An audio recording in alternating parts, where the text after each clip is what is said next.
hit it? You don't know. Welcome, everybody, to Advantage in Paradise. It is a very special night tonight because this is our 52nd episode. That's it. That's the only reason it's special. 52. We just really like 52. No, it's our 1-year anniversary of starting streaming, of opening up the channel and this entire journey. So it's a very exciting night for us. I hope that you will all enjoy this exciting night as well. But even with this lovely, lovely milestone, still, our audio is provided by Soundstripe, and our ambiance is provided by Sirenscape. But I'm going to turn it over to Shannon. I'll put up a quick toast. I'm having a nice old-fashioned tonight to celebrate this 1 year. Cheers. Cheers to a year with everyone here. Can we say that? It's virgin. Am I on? Is it my turn? Do I do the thing? Yep, I am. Okay, cool. All right. Yeah, no need for me to do a nice little toast I was going to do to everyone for a year of hard work and fun. And go ahead, pal. Go. Do it. It's all you. No, Shannon. I'll do it after. Shannon, please tell us about what lovely giveaways we have tonight. You got it. We have so many giveaways tonight, and I know I've seen some of you already starting to put hashtag 1 year into the chat. Please do that. That rhymed. So the first giveaway we will be doing is the portrait from Eddie and the spooky content giveaway, spooky content bundle from Underground Oracle, and that will be as soon as Sean finishes the recap. So you have until he finishes the recap to get your hashtag 1 year in, if you would like to be entered for each. So like 7:40 probably. Yeah, I was gonna make that joke. Yeah, Damn it, well, Tim. if you keep interrupting me, it's gonna be 7:40. Tonight I'm just gonna say we had a session last week. What would you like to do? Anyway, so that is coming up after Sean does his recap. When we get to our break, we will be giving away the Spell Tracker Dice Vault from Arcane Spectacles, as well as a $50 gift card to Critical Hit Goods from a lovely anonymous donor of the community. You know who you are, thank you. And then at the very end of the stream, when we're all done with our 1 year stream anniversary, we will give away a DM screen from Talon and Claw. So if you want a chance to win that, make sure you stick around all the way through to the end in order to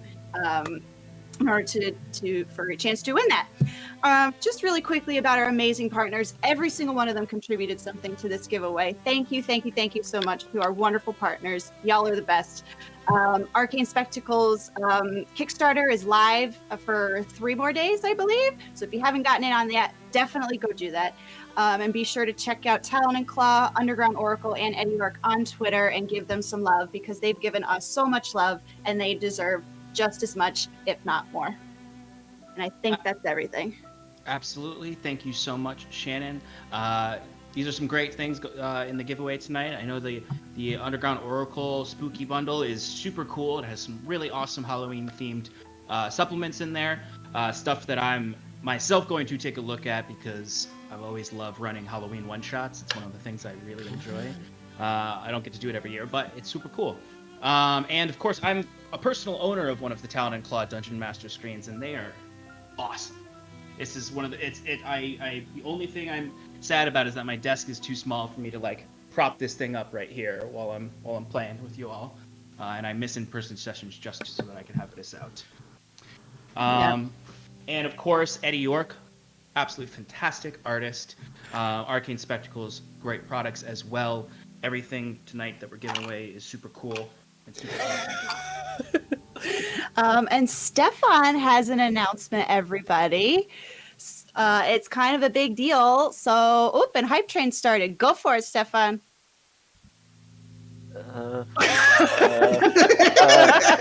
I think I'm gonna puke. All right, hey guys, it's your boy Stefan, and I'm happy to announce that we're gonna be adding another show.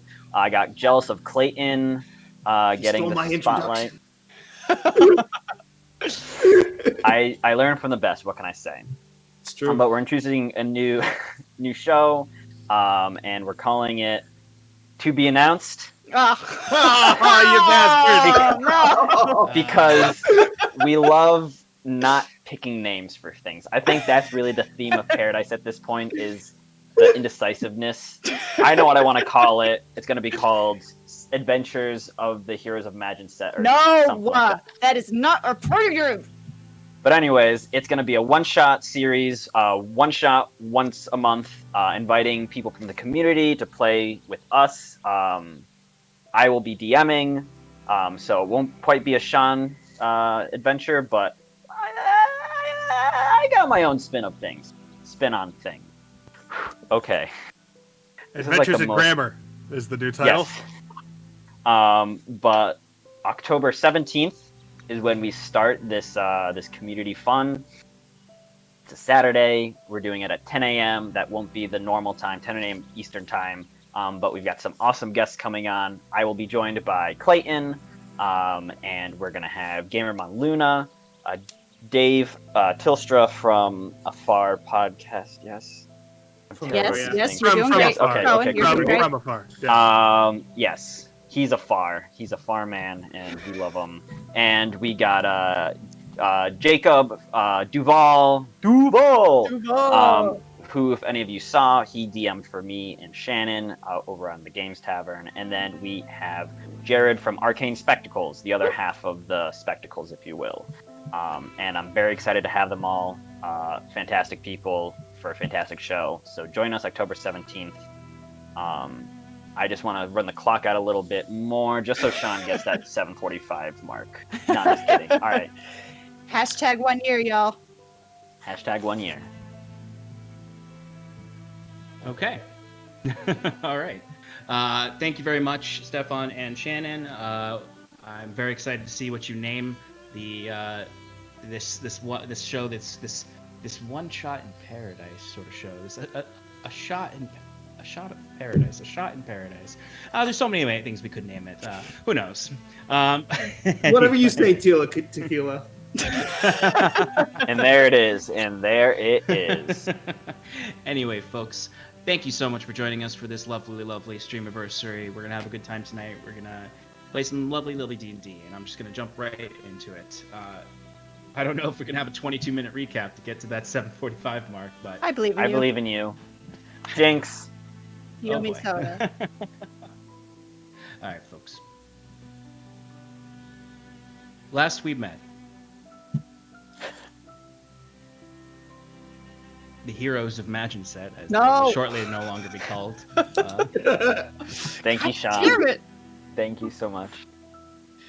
You all awoke in the ruined Druid burrow in the forest of Taramran after escaping the destructive blast of the Highland Syndicate Ley Sanctum.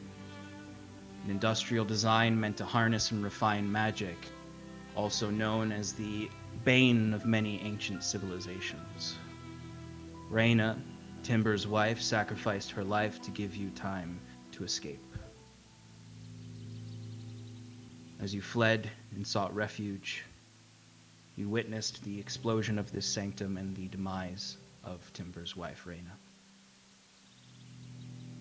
You found this old structure, and from there attempted to process what has become of your journey.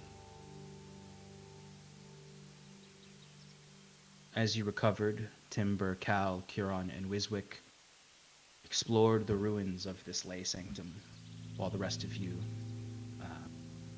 licked your wounds. There, they discovered spatial anomalies all across the blast radius, and no remains of anything that was on the surface, except the floating ruins around them.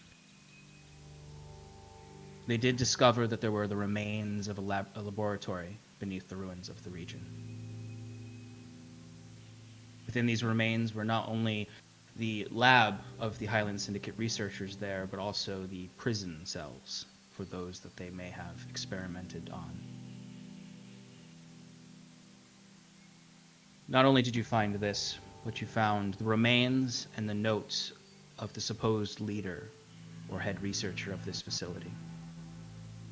Timber also found the personal effects of his wife, including a personal pocket watch that she had designed that Timber was familiar with, her coat, her work goggles, and the several trinkets she was working on before this tragic event happened.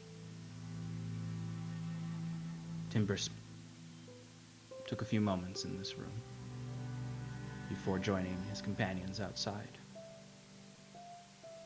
The journal he found in her desk contained interesting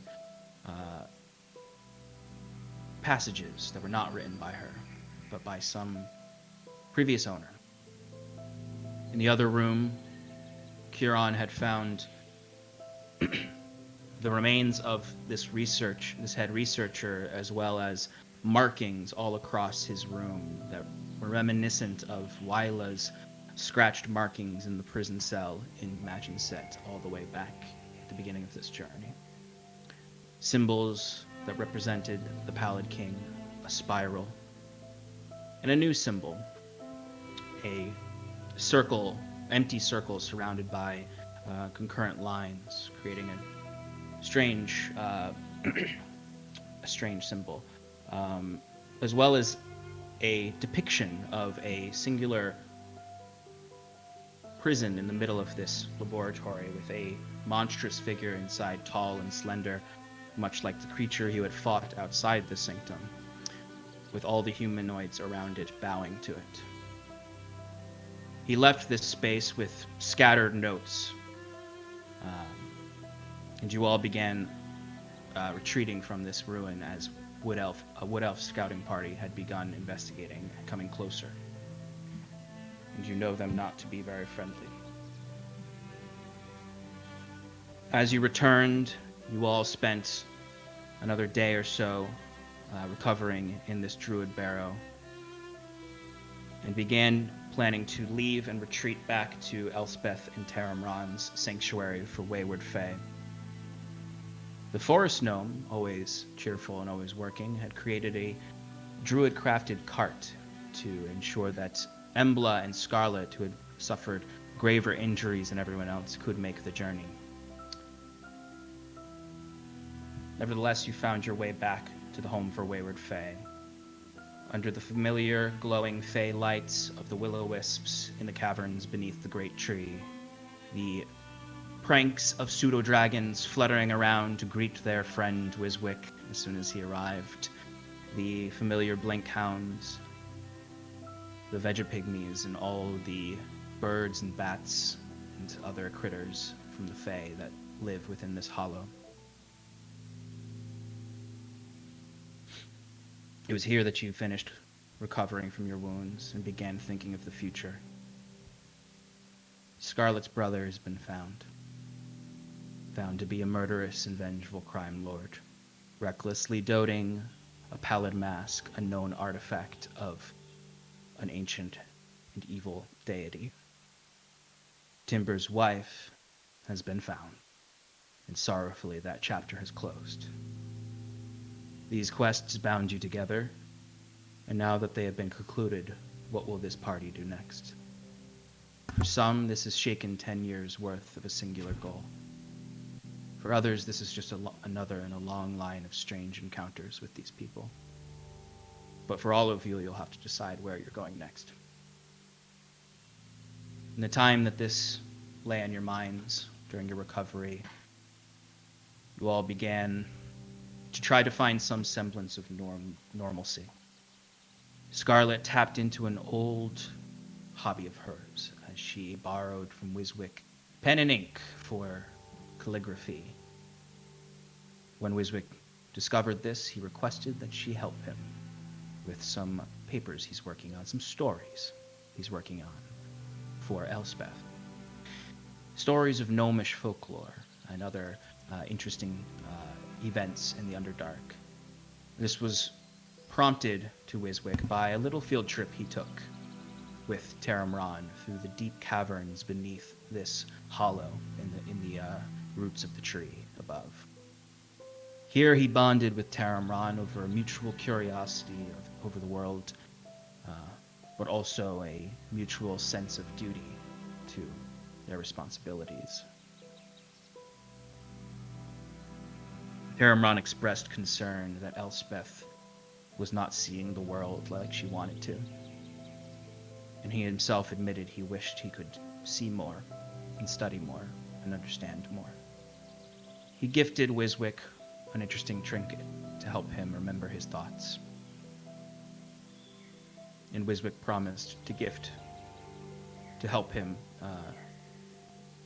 help him in giving Elspeth a little taste of the world outside. Above, Timber continued to contemplate the reality around him, contemplate the beast that was burning within him, this strange voice, this supposed god that wanted to use him as a vessel, and how that relates to his years of discipline as a devoted subject to what we only know as this mysterious black owl, the eyes of starlight. One of the nights, as he rested in the wayward home, he found his way to the surface and knelt beside the glittering fey pools outside under the stars above. As he held his kunai, known as Inkswell, a gift from this black owl, and he held it to his heart and whispered into the darkness, "I am not a worthy vessel." But ultimately, he stayed his hand, and through tears retreated back into the hollow. The next day, he found Cal giving him a peculiar request for training. Cal, having noticed Timber bouncing back to a certain extent, but still a man without purpose. But also, Cal wanted every bit of defense he could have, as all he has seen is that danger, no matter where he goes, seems to be around the corner.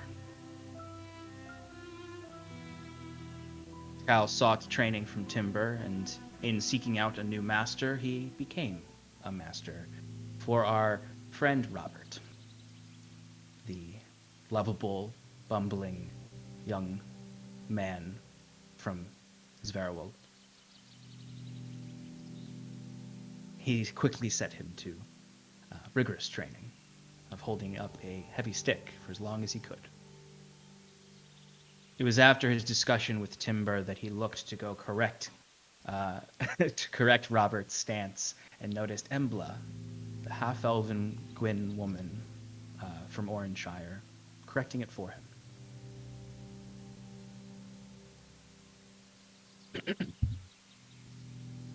All of this resting and relaxing may have brought some sense of safety to you all, but there was always the itching question of what's next on your minds, particularly for Curon, who spent most of this time deep in study of these notes. He spent time categorizing, organizing them in order to understand.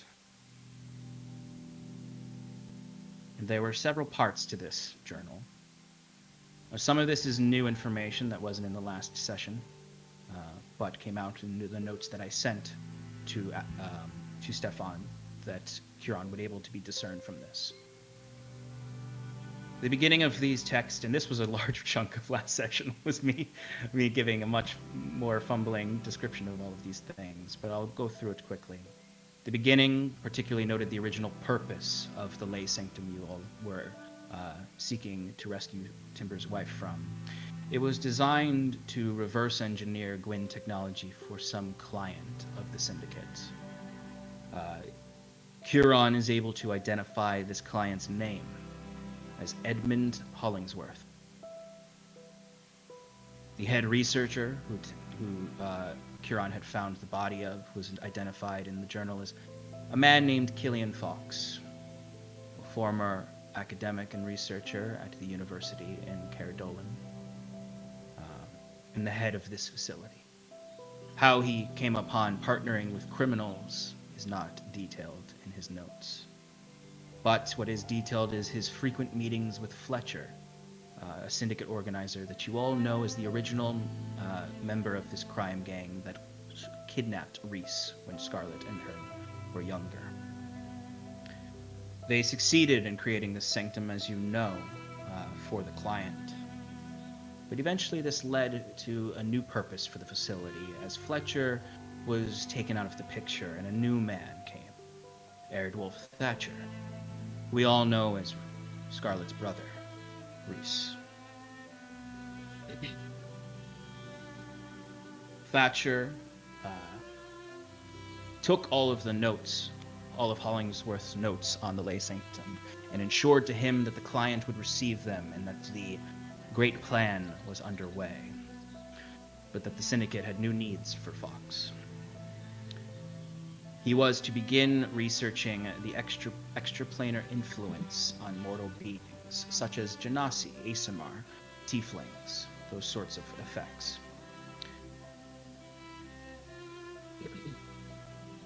This led to the ultimate fate of Killian Fox, as you all spoke about, as Kiran saw his body and the eventual destruction of the Sanctum. You learned of a particular individual that is often referenced, a Subject Zero, later called Einhert. There are several notes in here that Kiran was able to discern, some about Reyna, some about the figure, some about its effects on the Sanctum and its guards and the Syndicate members. Ultimately, it led to ramblings by Killian Fox, mentions of a great journey that the creature would bring him on to a savior figure known as Nyalogoth, and a path to freedom is how it was worded. These new discoveries were of particular interest to Kiran in his own personal journey, but seemed to provide only confusion for the rest of you. But it is something. So on the last days left of your recovery, you are in the wayward home, and you must decide. It is now time for that. On the 5th day, somewhere in mid-afternoon, we'll say, you all gather together for the usual Fae-sap that Elspeth feeds to all of you.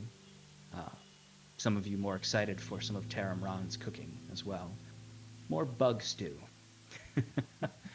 But it is this 5th day, and you are all well enough to move on. There are a few things you may want to do before this that we didn't get to last week. So, is there anything that you would all like to do before your meeting to discuss what is going to happen next? I'd like to do a giveaway, Sean. Now that you've Oh, yeah. done Hey. the recap. 1 minute off. Oh. Do you want me to keep talking until it's reached No. 7:40? No, fine. no, it's. I mean, you- Yes. If you can, actually, and then they'll give people a minute to get their hashtag 1 year in there. All right, folks, remember, put hashtag 1 year into the chat to begin to enter into the giveaways we have for tonight. In 30 seconds, we are going to pull the prize for the first giveaway. Shannon, why don't you remind them what the first giveaway is? Yes, our first giveaway It's is me. going to be it's going to be a portrait given by Eddie, our character, or otherwise, and he was the one that did all of our character art. So all those cards that you're seeing right now, that's the guy who did those. So this is a really good one, and this is going to be the spooky bundle from UO Underground Oracle Publishing. So it's character portrait and the spooky bundle from UO Publishing. So get those hashtag 1 years into that chat so I can roll it. John, count me down whenever you're ready. 10, 9, 8, 7, 1. 6, 5, 4, 3, 2, 1. Let's pull it. Oh my God, sign into Nightbot. You suck. Who won? no one won. No one, because Nightbot fucking logged me out. Should we just say who we all know is going to thought you win? were a master, Shannon. We've done this so many times. Oh my God, it's Patch. It's not Patch. It's not Patch. Alex, It can I could have be. Alex? Can I have the token that was just Yep. fucking sent to your fucking Ye- phone? Hey, Geez, Shannon. Oh my God. I'm Shannon, so mad. Holy crap. We'll be It okay. wouldn't be a real Just for- Paradise stream without messing up with something. Yeah, that's right. This wouldn't be the 1 year anniversary without a tech issue. So anyway, today I was sitting at my desk, as I do when I work, And I got to thought thinking- this was gonna be RP. Nope. No, we're No, not no, there. No. it's the Tim show. Yeah, You know, this when is we the have Tim. technical issues. The Tim show goes on. Yeah. Oh man. No, it's not the Tim show. I don't have a topic prepped, you know, like I usually do. You don't need a topic. Who are Yeah, you right. kidding? You're right. Yeah, right, we'll right. never know No, what you Star did at Wars your desk Squadrons today. is out. It's a fucking great game, everybody. Play the shit out of it. It's so good. You can be a Star Wars man. Yeah, And you or can- woman, or combination. Combination. How does that work? EA's solution to the problem of not the problem to the now that like there's a lot more, there's a broader demographic, let's say, is just there's the heads and the bodies are not assigned genders. It's just pick whatever you want. So you could be like a very clearly male head. Good. Shannon. All right. I need ready, everybody to just put something in the chat, and I can mark people. Just Did it not record any of the people that did It didn't record. No, it's all fucking gone. Okay. Put what hashtag one shot back into the chat. Hashtag 1 year. Hashtag 1 year. Oh my god. You guys have to stop using the F adjective. It is Yeah, load it back in. the F adjective is being used a little bit too much. Frickin' frack. Jack. Let's Tap give it, you, brothers. I'll give you, Aren't you kindergarten teacher? Let's give you 5 minutes. Yeah, Give you all, it's during the day, so I have to get it all out now. yeah, everyone. Let's breathe. What? We're playing. Sorry, in we're just Paradise. really excited about 1 year. I'm a trained trombone player. I always breathe. Okay. All right, folks. We're back up to That's where actually we were. true. Count me down. We're back. You're back up to the number we were at. Okay. Yep, All because right. chat's amazing. 10. All right, folks. 10, 9, 8, 7, 6, 5, 4, 3, 2, 1. Pull it, Shannon. There we go. Oh. Fuck, it's Clayton. Pull it again. Clayton! Oh, I did vote. No, reroll. Oh, I don't get it. That's crazy. Luna! I did it. Luna! Yay! Luna, you Whoa. get the portrait, and right. you get the spooky bundle from Underground Oracle. Woo! Stick around, folks, Thank for our next you. one at the break, which really could be at any time. What? I'm sorry, my luck is too good. This is the first thing that I ever voted, put the name in for.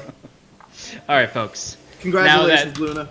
Now that we've gotten through that, congratulations, Luna. Shannon will reach out to you to coordinate. We can now begin this session. All right, folks. So, bring it back to you. You've spent multiple days in this hollow. You've talked to some people. You've begun training with some individuals. You began thinking about the future. Is there anything anyone would like to do before the last day? Cal. So that it depends on how long you want this to run, because if I had noticed Embla correcting Robert's stance or form, and it was like a correct correction, if you know what I'm saying, I probably would have. That would have been a whole thing. That would have been like, Yeah, let's talk and about that- this. and that But if this is on happened the last day and we're about to go into this, then I think that's going to be more important. But No, we can absolutely go into that. I think it would be important and interesting. And that happens on that second to last day anyway. yeah, So it's something that could easily be done before we jump into the last day. Realistically, we haven't even gone into the last day, so this could be at the end of the fourth day. Sure. And she did, and it was less so that she was correcting him because you only had him holding up a weapon, but more so you heard her giving him advice that made sense, that was a practiced advice, not just Yeah. sort of like, I've been wielding a sword for a while because I'm an adventurer, but like someone trained her. okay. So yeah, if I noticed that, I'd say, oh, she's right. You know, stick to that. Keep moving it around. Practice these 3 positions first. See how long you can get. Okay. And then I would nod to her, and I'd be like, "Did you learn in the Gwyn Empire, or did you learn later?" And she's still a little, she's recovering, but you see she's got like somewhat of a crutch, a walking stick that she's using, and she sort of smiles and laughs as she quickly kind of moves to the other side of this little seating area you've all been hanging out in, and just sort of quickly drops down because she's very tired at this point, but she's not exhausted. She's just has a slight limp. And she sits down and looks up at you and says, "You could say that. My mother trained me. She said it was important for me to know how to protect myself more than just with a stick or any old sword. This." And she kind of, with her other hand, grasps the hilt of the sword at her waist. I believe I told you this was a gift from my mother. Yeah. Before I left to find my father. Interesting. Now, is the sword normally practiced in the in the Empire? Well, there are all sorts of forms and practices in the Gwyn Empire. We value expertise in that in our culture. Everyone has their calling, their trade, or their skill. So, my mother's was swordsmanship. The blade, as I heard you call it. It's what my master called it, so just sticks, you know? Oh, well, you are of a noble court. Of course, you trained with a master of arms, I'm assuming. Yes, though it was perhaps a bit more rigorous than most of the other nobles at my age. Yeah, where I come from Honduras, down south, and we have the contest, which is this big to do. It's a big event at the end of the year, and really the middle of the year. Actually, it doesn't matter. And the winner of the contest can usually bring a lot of fame and wealth and other beneficial things to their family, so most of the noble families in Honduras train their sons to be duelists or fighters or other various martial arts, but we tend to focus on one particular instead of, I've heard, like people in Oxland and what nobility there is in Tressex apparently tends to train a bit more all round. Yes. Well, we've heard of the contests in the Gwyn Empire. Really? Of course. We are your neighbors. It's true. My father had a few Gwyn contacts, although that's not exactly something we'd like to talk about.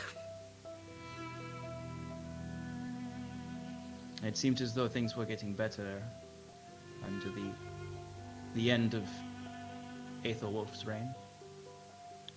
Who knows? Agreed. There was actually, at least there was less open talk of secession in Honduras, because mostly, honestly, the what's the word? The restrictions had become a bit more lax, so we could make enough money out of the Gwyn Empire, so it didn't matter as much. That is true. I have not been home in a long time, so I have not seen the prosperity of this new trade. Well, look, I'd love to see what kind of forms you use and learn a little bit from you if you would care to do any sparring once you're back on your feet. Certainly. I do not believe I'll be leaving you all anytime soon, so it would be good to stretch these muscles again. I did not notice it was a bit difficult in these fights for me. I have not used these talents in a long time. Well, then let's spar together. We can give Robert something to learn from, a bit more practical example, and maybe help you shake the cobwebs off, as it were. This will be good. If I am to adventure again, for whatever purpose it has, I suppose it will be good to shake the webs off. I've been thinking about it a lot since we returned from the unfortunate circumstances in the woods. My mother always told me it was important, and seeing you fight reminded me of her skill. Stefan. Stefan, no. Stefan, no. 1 year. Anyway. Here I am. Anyway, she sort of refocuses, and you can see she actually pulls out the blade at this point, and you can see it's got that beautiful, pragmatic but beautiful design of a Gwyn weapon. But it's a little bit more decorative than it's a little bit more ostentatious than what you know as sort of the more sleek design of Gwyn weaponry. This is definitely something that has value and was more than just meant to be a weapon. Yeah, I think I'd comment on that. Maybe right now, or maybe we can do it later. But I would say, like, most of the weapons I've seen out of the Gwyn Empire were a bit more, I suppose, certainly not ugly, but a little more function over form. Yours seems to be about in between. Is that just how your mother, because she was a master of the blade, she had that, or is there some meaning behind that? It is something that I always believed. My mother was just someone who believed in tradition and beauty in her craft.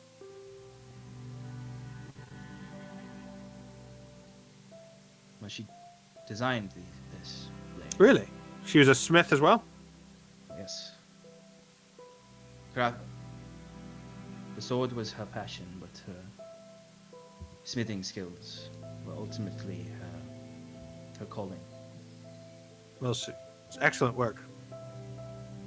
Based on what I know, which is...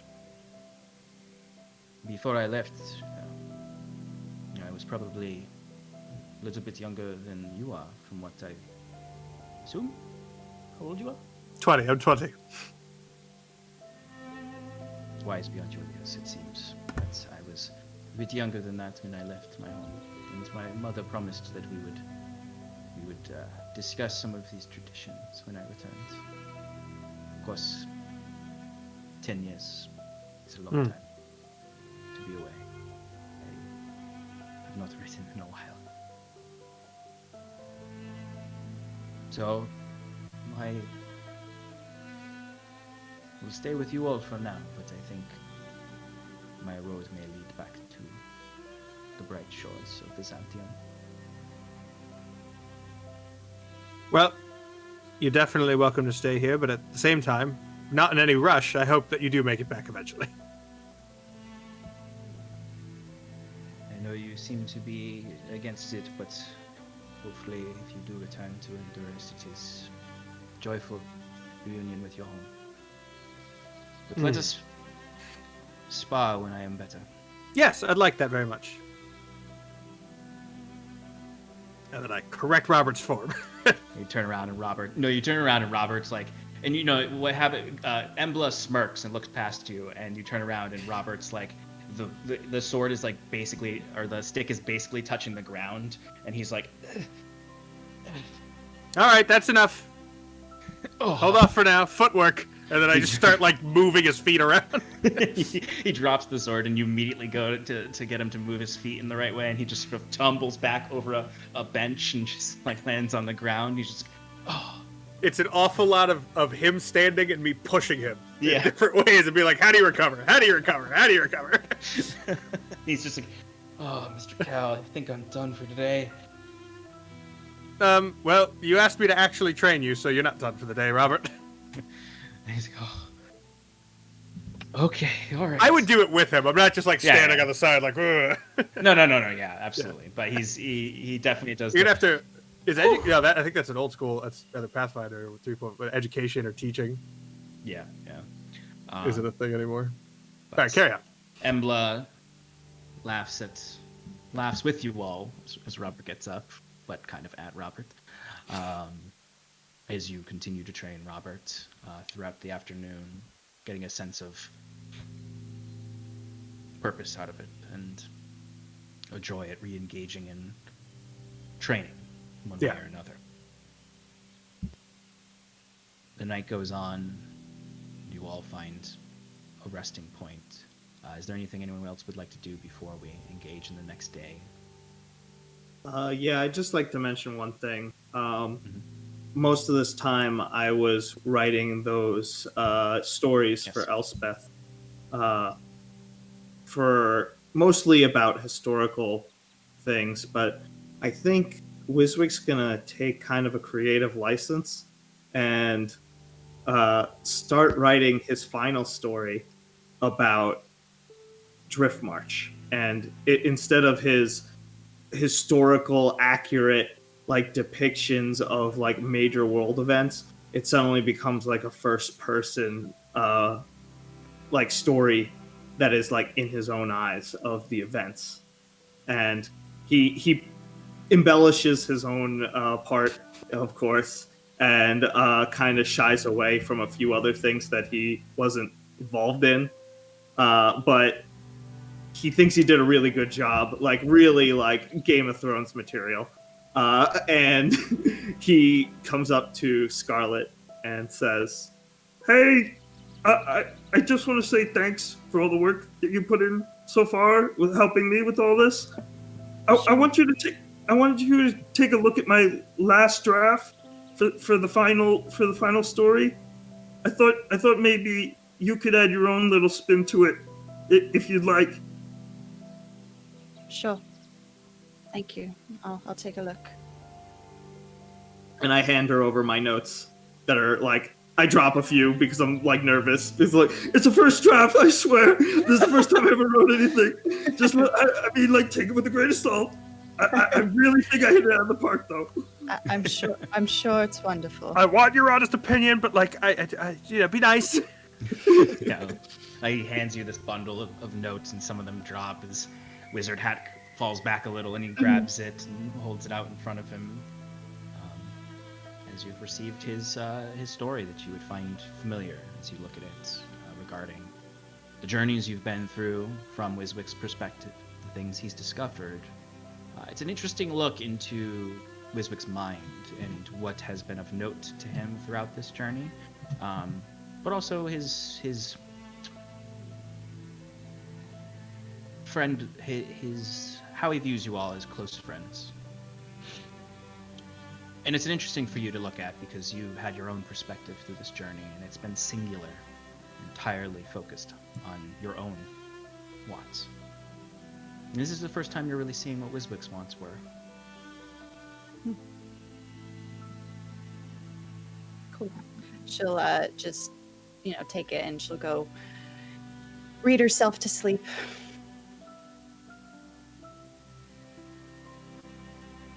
All right. So I think, unless there's anything else, I think we can move on to the next day.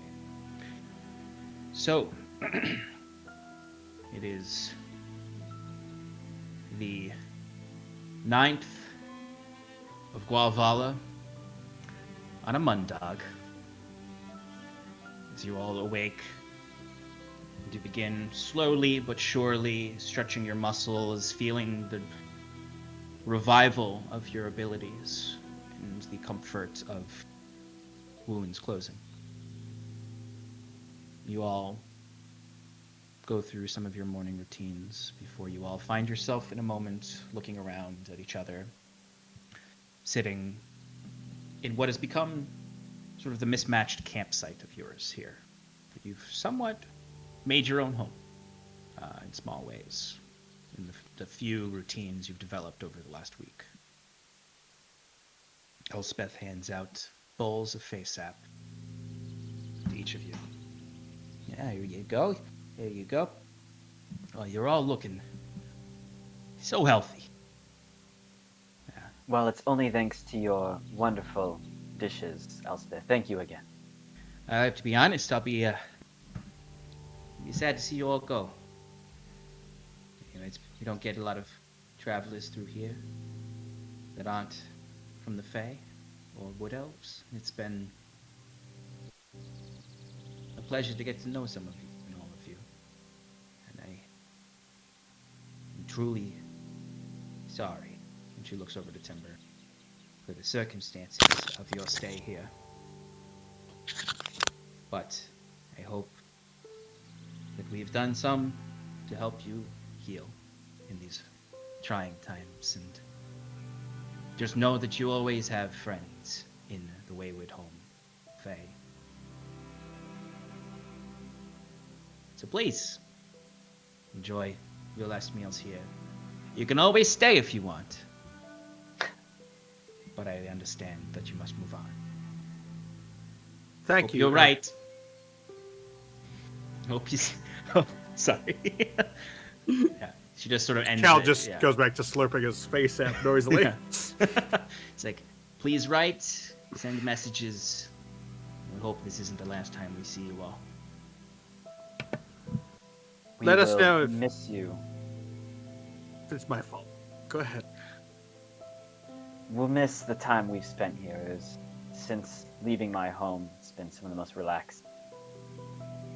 Quite a nice home. Let us know if you ever need help. A good turn like this deserves repayment at some point. Oh, we'll certainly reach out if we need to. I think there's going to be a lot of healing to do in this forest, and hopefully we can get the Boxskins to help us again. But if not, we'll call you. If you see a pseudo-dragon flying out there one day, it might be a messenger from us, so don't kill it. We would never dare. You got it. Which one would you send? Would it be this one or that one? I couldn't. I ran out of names. There's so many of them. I just started naming them I just started numbering them.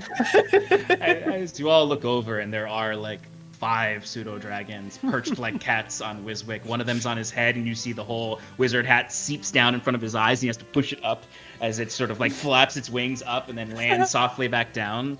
You see one of them burps up a little fey fire that shoots away from him. They've learned no longer to burp in his face and burn his beard. That's number 5. I would bet on him if they were all racing. I would say number 5 is your best bet. Oh, why were we not doing pseudo-dragon races this whole time? Kieran has one fault, and it's a gambling addiction. The man has no vices except for this. Come on! Come on! Wiswick, you've already Any bet your violence? reliquary. You can't go any farther. Or Kieran, damn it. Yeah, Wiswick, as you say this, you notice one of them slurping up your fey sap, and she looks, she says, "Oh, don't worry, I'm sure they'll be able to find you."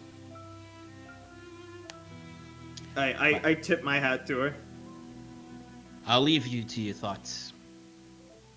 Let us know when you're leaving. As you see, she backs away and goes to join Taramron, who is across the room, sitting in his usual sentinel position across from Baelig, sort of watching him like a worried parent. As soon as she's out of earshot, I will. I'll put down my face up and kind of just look around to the crew. Could we talk for a moment? Of course. It's about time, frankly. And before she starts talking, you see that she's looking really nervous. Like you've never really seen this side of her before. She's always exuded some sort of like confidence, and she's unsure of herself now, and you haven't really seen this before. Well, I just wanted to apologize to every one of you. Cal, I'm sorry for rushing in. I know that got a lot of unnecessary people killed. A lot of people unnecessarily killed. I'm sorry. Wiswick, I'm really sorry for bringing you into danger. We should have turned back at the sewers and found another way in. That was reckless. Kieran, I want to thank you, first of all, for everything you've done to put me back together in more ways than one, but I'm also sorry for creating more work for you. And lastly, she'll look at Timber. I'm so sorry for everything that you've lost. For saying that you don't understand, because clearly you do. And I'm sorry for ignoring your advice and for doubting you and for brushing aside your concerns and just... I'm sorry for all of it. We appreciate the apology, Scarlet. It's not And I easy coming understand from if you. Yeah. And I understand if you're not ready to accept it yet. We already have.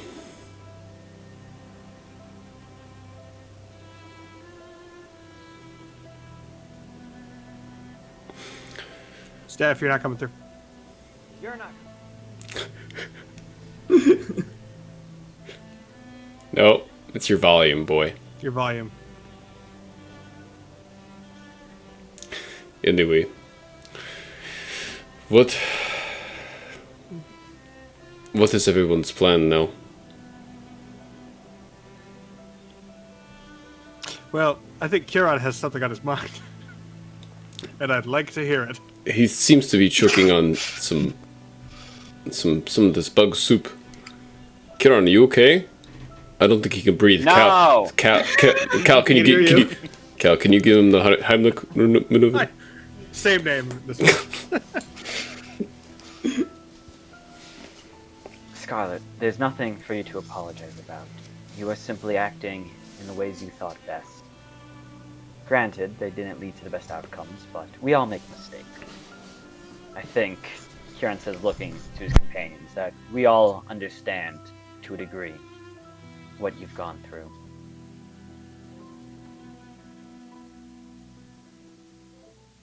She doesn't say anything.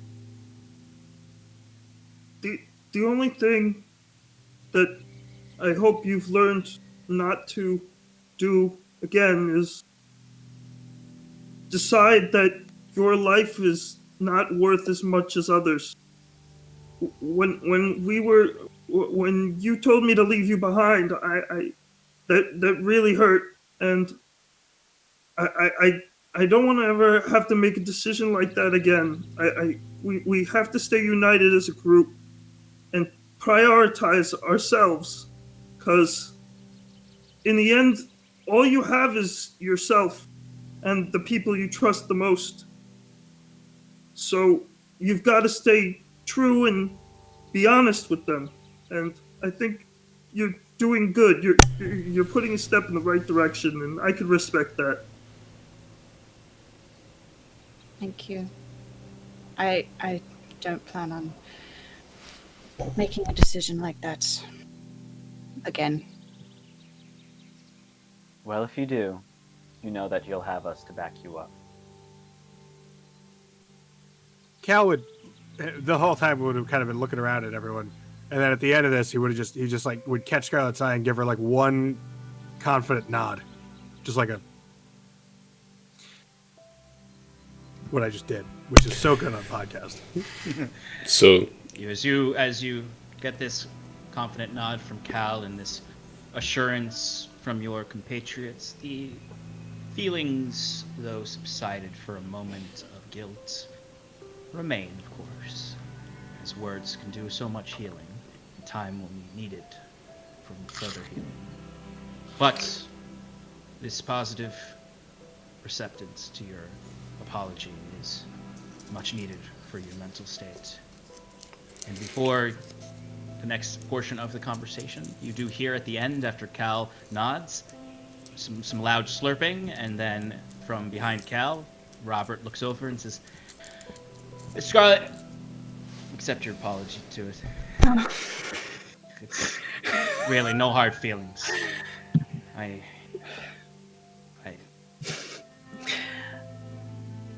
been I'm a sorry. great friend.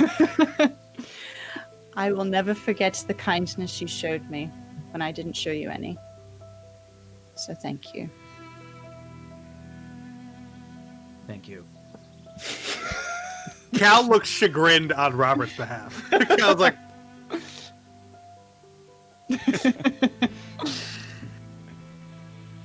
So, Scarlet. What would you like to call it? Us to call you? Rowan or Scarlet? Scarlet. Not sure I know who Rowan is anymore. Understood. Scarlet for now. Thank you for asking.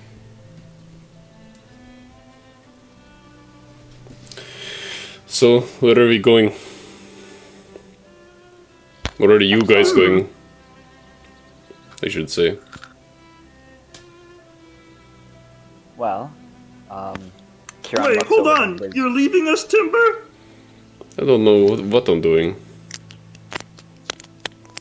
What are you doing? Well, well, you've got some teaching to do, friend. Ah, I did tell you I was going to do that, didn't I? Okay. Almost like I planned. And I don't think you can be alone right now, Timber. No. I could be in isolation.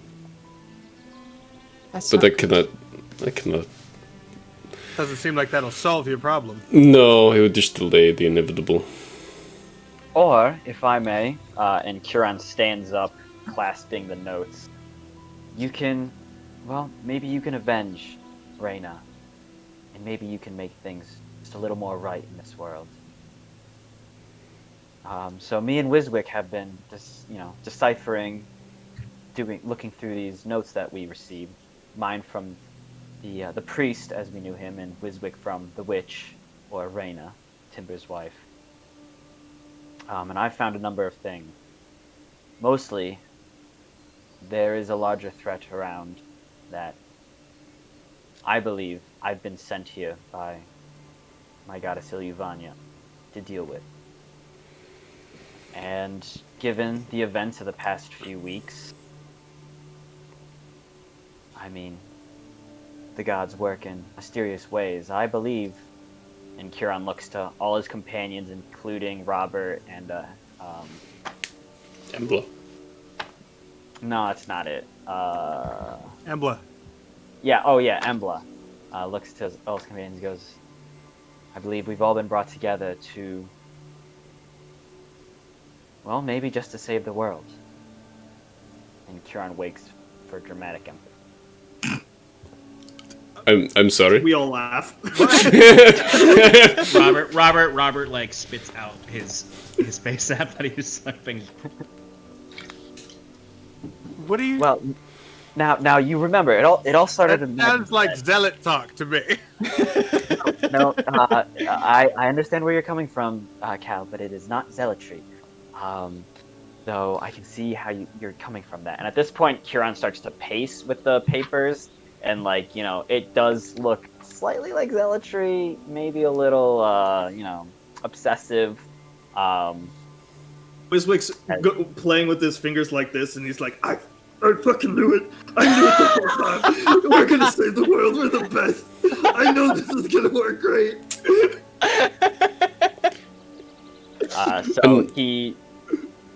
And you guys feel free to interrupt with a speech at any moment. Otherwise, I'm just going to monologue for a long time. So, just giving you warning, because that's what Kieran's doing.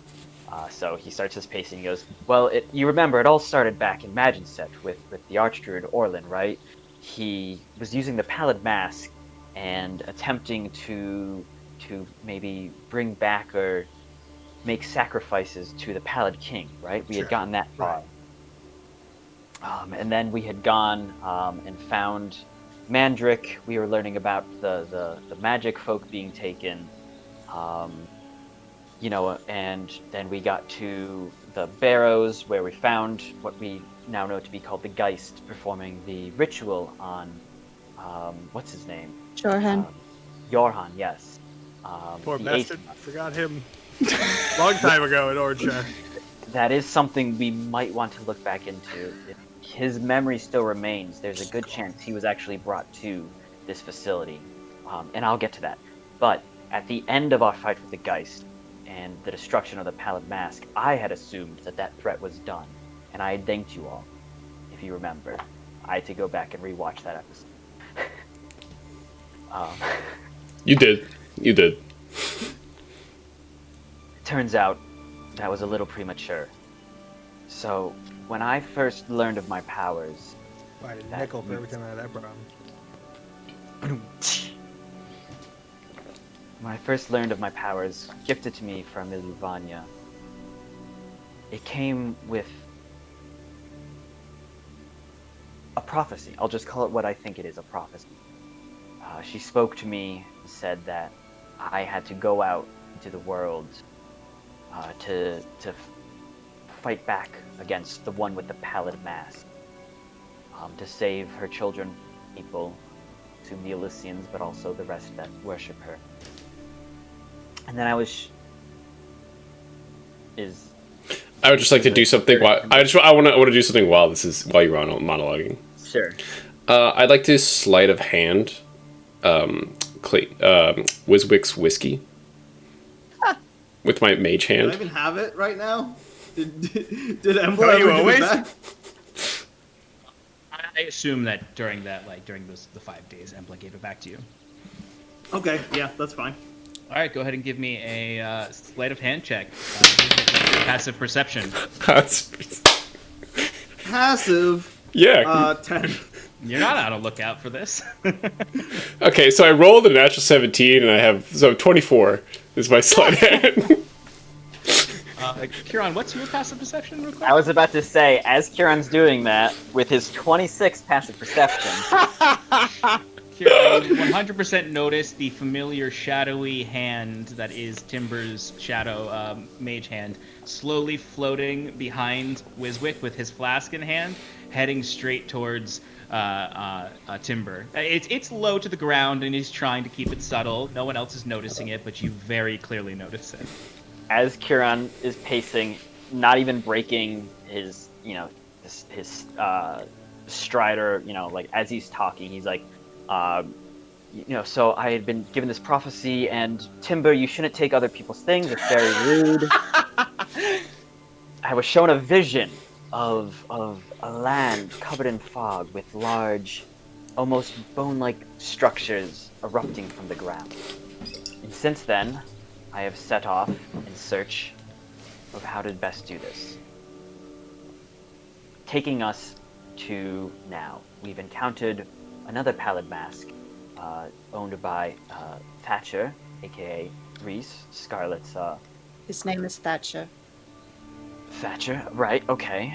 Owned by him. Only, if you remember, Orland seemed much more possessed by his, right?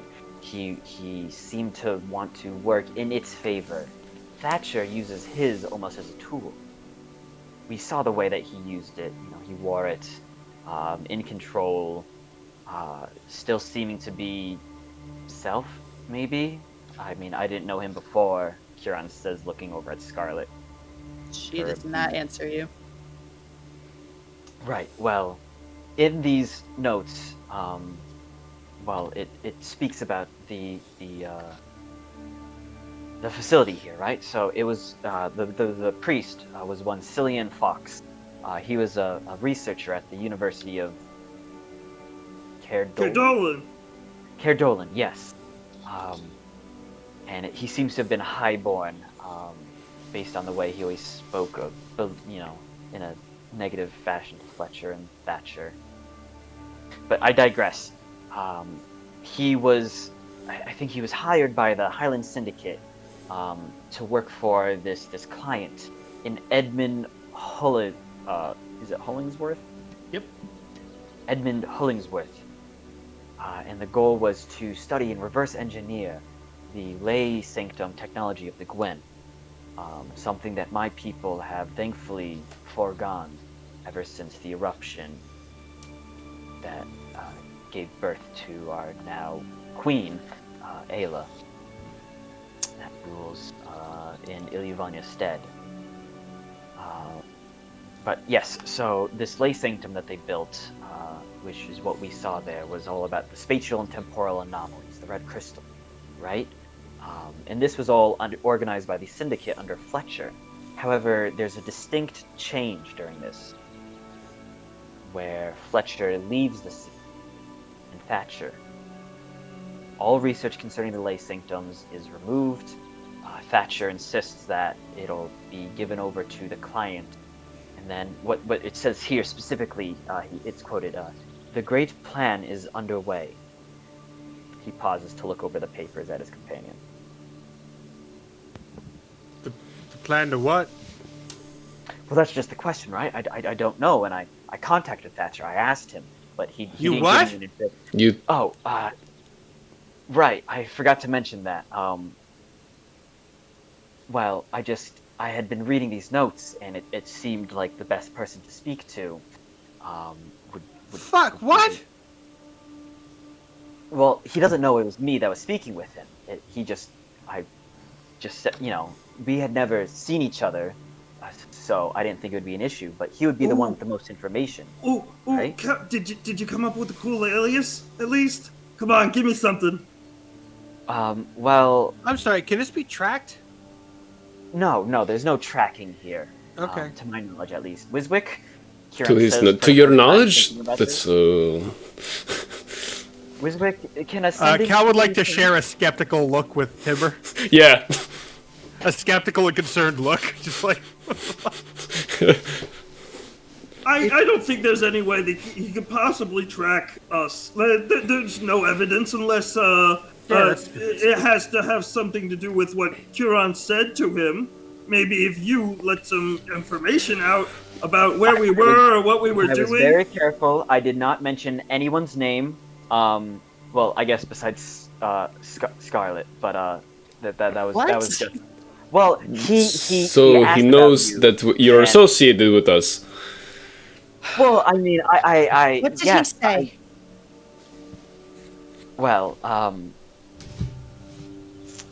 He's looking for you, for us, I guess.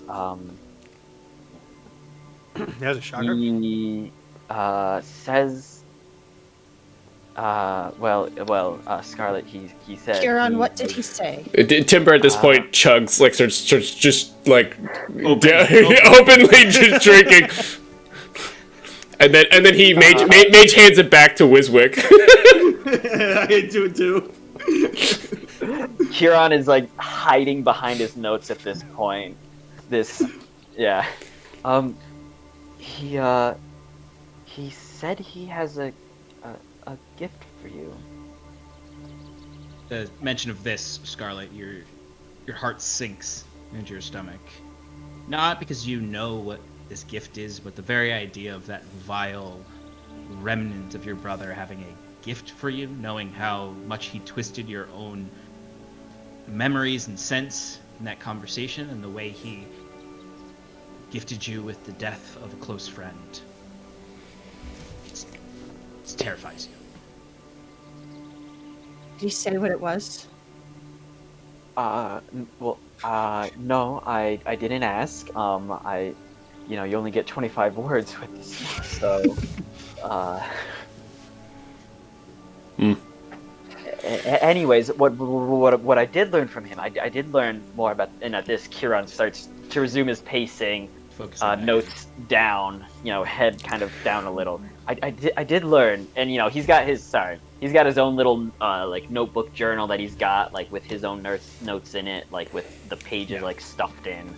I imagine at this point, like Kieran is very much just sort of like the very clearly adjunct professor in college who's like taught maybe one class before and like graduated 4 years ago. Me. Who he's dropping notes every now and then, forgetting his train of thought. Students ask him a question he doesn't know, and he's like, "Oh no." But it's Kieran, you notice there's just sort of like this little like patch of pet vegapygmies just sort of sitting there like toddlers just listening and just sort of like playing like they're clearly like infants. They're so tiny, but they're listening to you intently, remembering where you are in the moment. But continue. Yes, well, I did learn in our conversation between me and Thatcher, that is, that he, as he put it, he got the mask the same way most of them do. Now, I don't know what that means. I assume none of you do, Kieran says, giving a quick glance to the party. No, but we can assume that it's the same way that Jorhan was being given the mask, right? Right, and he then told me a little more and said that he took the mask for himself. He wasn't offered it. And that's where I'm not quite sure, because I racked my brain, but I don't remember exactly how Orlin said he had got his. I believe the Geist had shown up from the Gosuru Nation, as Mandrick had said it, and given him the mask. Right. I don't understand if there was any kind of pre-existing contact. I could imagine that the Geists are the ones giving people masks. I mean, we saw that ritual where Jorhan was almost converted. Perhaps that is them trying to spread their influence. To Right. what end? Well, obviously to destroy us or bring about some sort of cataclysmic event where How is that obvious? Well, they're bad guys, right? They always have some sort of evil-doing plan that you Most don't bad hear guys until the very I've last ever second. known were more, what the actual rest of the Highland Syndicate, I imagine, does, and that's, get money and keep power. Well, I think we're Does a dealing with... Geist, a spooky cloud ghost, need money? I don't think so. I don't know. I guess I don't know. Anyway, even the little bad guys are some pawns of a bigger scheme. I could see this being a play, but then again, why is it not a problem? That our army is out there. We are 5 individuals. How exactly are we going to save the world in your eyes? Well, that's a good question. I haven't quite got to that part yet, but it's one step at a time, right? One step at a time. So first, I think we need more information, right? Because I've learned a lot from these notes. Wiswick has learned a lot from the journal. Q, if you just want us to go with you while you research, I'll do it. But you don't need to come up with the whole end of the world thing. Well, it's not. It's. Look, you don't have to be so mean about it, Cal. He's on a holy mission. I just said I would go with him. What are you talking about? He worked real hard on this story. And, wait. It's not a. We're Hey, being a little mean. hey, everybody! on. Everybody, shut up! What do you want us to do? So, this great plan, right, that the Syndicate talks about, I don't think that's the main ploy here. I think that's the Syndicate working on something. There are other forces at work here. Underneath, well, that's where it gets a little hazier. I believe that there's this Pallid King is attempting to recreate the Wayward One's ascent and the war that he started over 1,000 years ago in these lands that killed my goddess and many other gods and goddesses of the realm. And that's what the end of the world I'm talking about.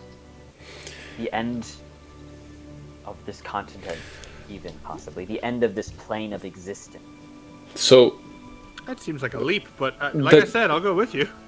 So, getting information to that degree is very unlikely going to fall on our lap until we start small. So, I just had a memory that this alcohol is helping me with.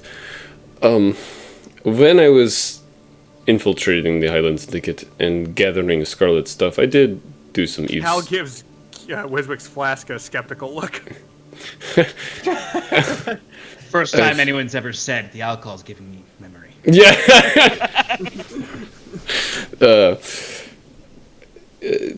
I eavesdropped on some conversations between Thatcher and they said over in the steep bluffs, quote, all of the evidence is there, end quote. I don't know what that means. I couldn't gather anything else in regards to that. But if Thatcher is related to the Paladin Mask, that might give you some more information. See, At this- I thought the big plan was in reference to what you just mentioned, the location, the steep bluffs. I believe that in one of those journals, it was mentioned that there was another lay sanctum there, and that he was going to have them informed, like they were going to send like informants that were spies to tell people about it and Yes. lead them there for a trap or something like that. The language was that the right people would find it. The right people. Right. I- Yes, exactly. We might be able to find answers there, but it also seems like we might die there. I mean, that sounded like an obvious trap to be walking into. Well, Wizik, you walk headfirst into most things. You gotta be prepared to die in any moment now. Well, and that's why I believe these notes can give us a better answer. See, the client was an Edmund Hollingsworth, right? If we find out who that is and who he's working for, that might give us more information about this great plan that the Syndicate is working towards. Just out of curiosity, Sean, do I recognize any of those names? I had a strong feeling you were going to say that. If he's highborn, there's a good chance. You do not recognize Edmund Hollingsworth. That Okay. name is not recognizable to you. Give me a quick intelligence check for Killian Cillian Fox? Killian Fox. Killian Fox. It is Killian. Metal by the way, Gear. Kieran. Cillian Murphy? Just straight intelligence or history? Yes, great actor. Great. Straight intelligence, Love him. yeah, because this isn't history or anything. This is just recalling, like, or you could do wisdom too if you want. One of those two. Intelligence works. 11? No. The only thing of note that you know there is that Huron said that he was a academic at the University of Wait. Carolina. Killian Fox of the Gristrum Foxes? No, I believe it was a different one. No, keep going. I'm sorry. What was I saying? Well, from where I can think of it, the way I think of it, we can either go to this other ley line and walk right into a trap, but have a chance of blowing the lid off this whole thing, or we can play the safe route and go to Kerdolan, try and learn more about that researcher, and I got access. I believe that General Kinsley sent my name over to the library where this Killian used to work. I have references, so maybe we could get some information there. That would definitely be the most helpful. There's mention of other things here. The creature that we fought with the blade, I believed to be one of these geists, just without a mask, and he referred to himself as Einhard. Reyna, he says, looking to Timber, was the one to figure this out. Of course she was. I will say, at the end of the journal, this Killian seems to have gone mad under the effects of Einhard, the Geist, but your wife, she maintained her strength.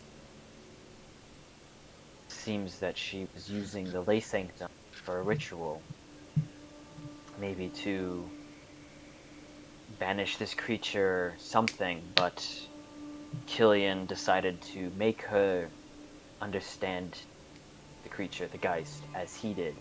I believe he's the one responsible for breaking it out of its glass container and causing the chaos that we found there.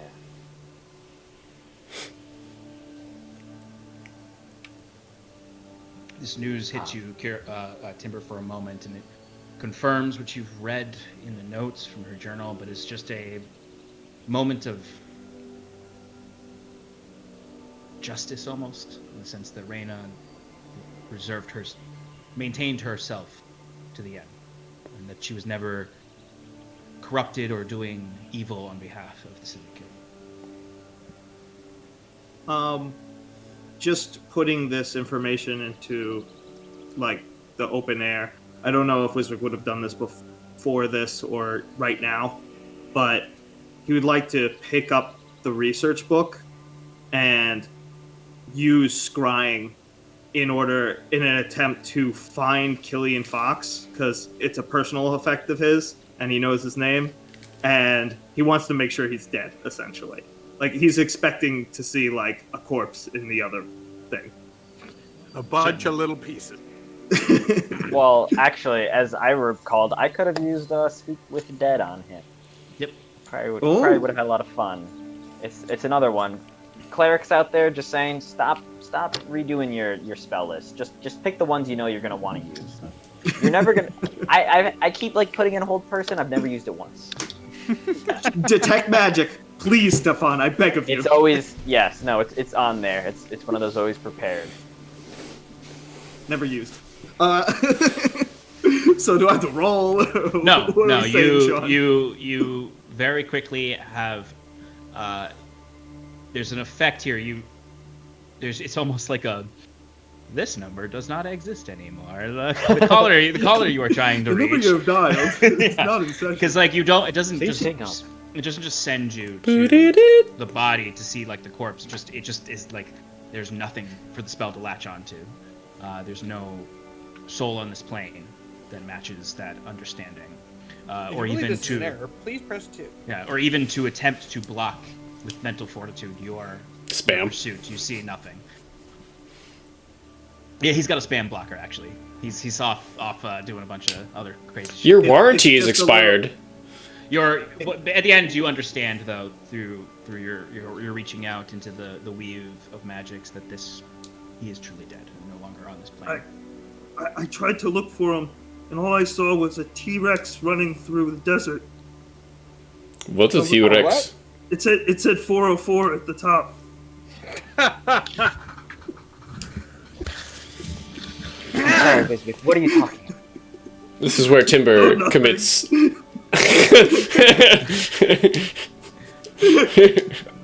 No. All right, so seems like we have 2 options, right? To look into this. One is we travel to the west, to the steep bluffs, as they're called. Yes. Cal, you would know where those are. I know where those are. Yeah. And it's From the strict the geography strict- lessons. no, I would have had them. Yeah, They would have been the this thing. is 100%. not like the script to the last Game of Thrones episode. John did not study his geography. Or John was not a good student in geography class. No, you know that the steep bluffs are the northern mountain peaks on the western side of the Trinwald Quintarchy. Okay. So we could head to the west of the steep bluffs. I would say it's about. Sean? From where you are, it would probably be about maybe depending on how fast you travel, anywhere between a week and a week and a half. I would say it's maybe a week to a week and a half's travel here further west into Spherelwald. Or Cardolan to research, get some background information.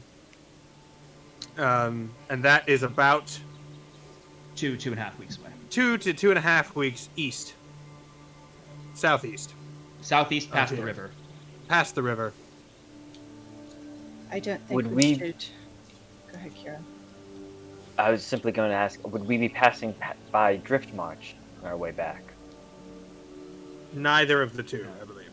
You would have to find a passing over the river, which you could ask Elspeth where the most convenient one is, or something like that, Okay. to try to avoid.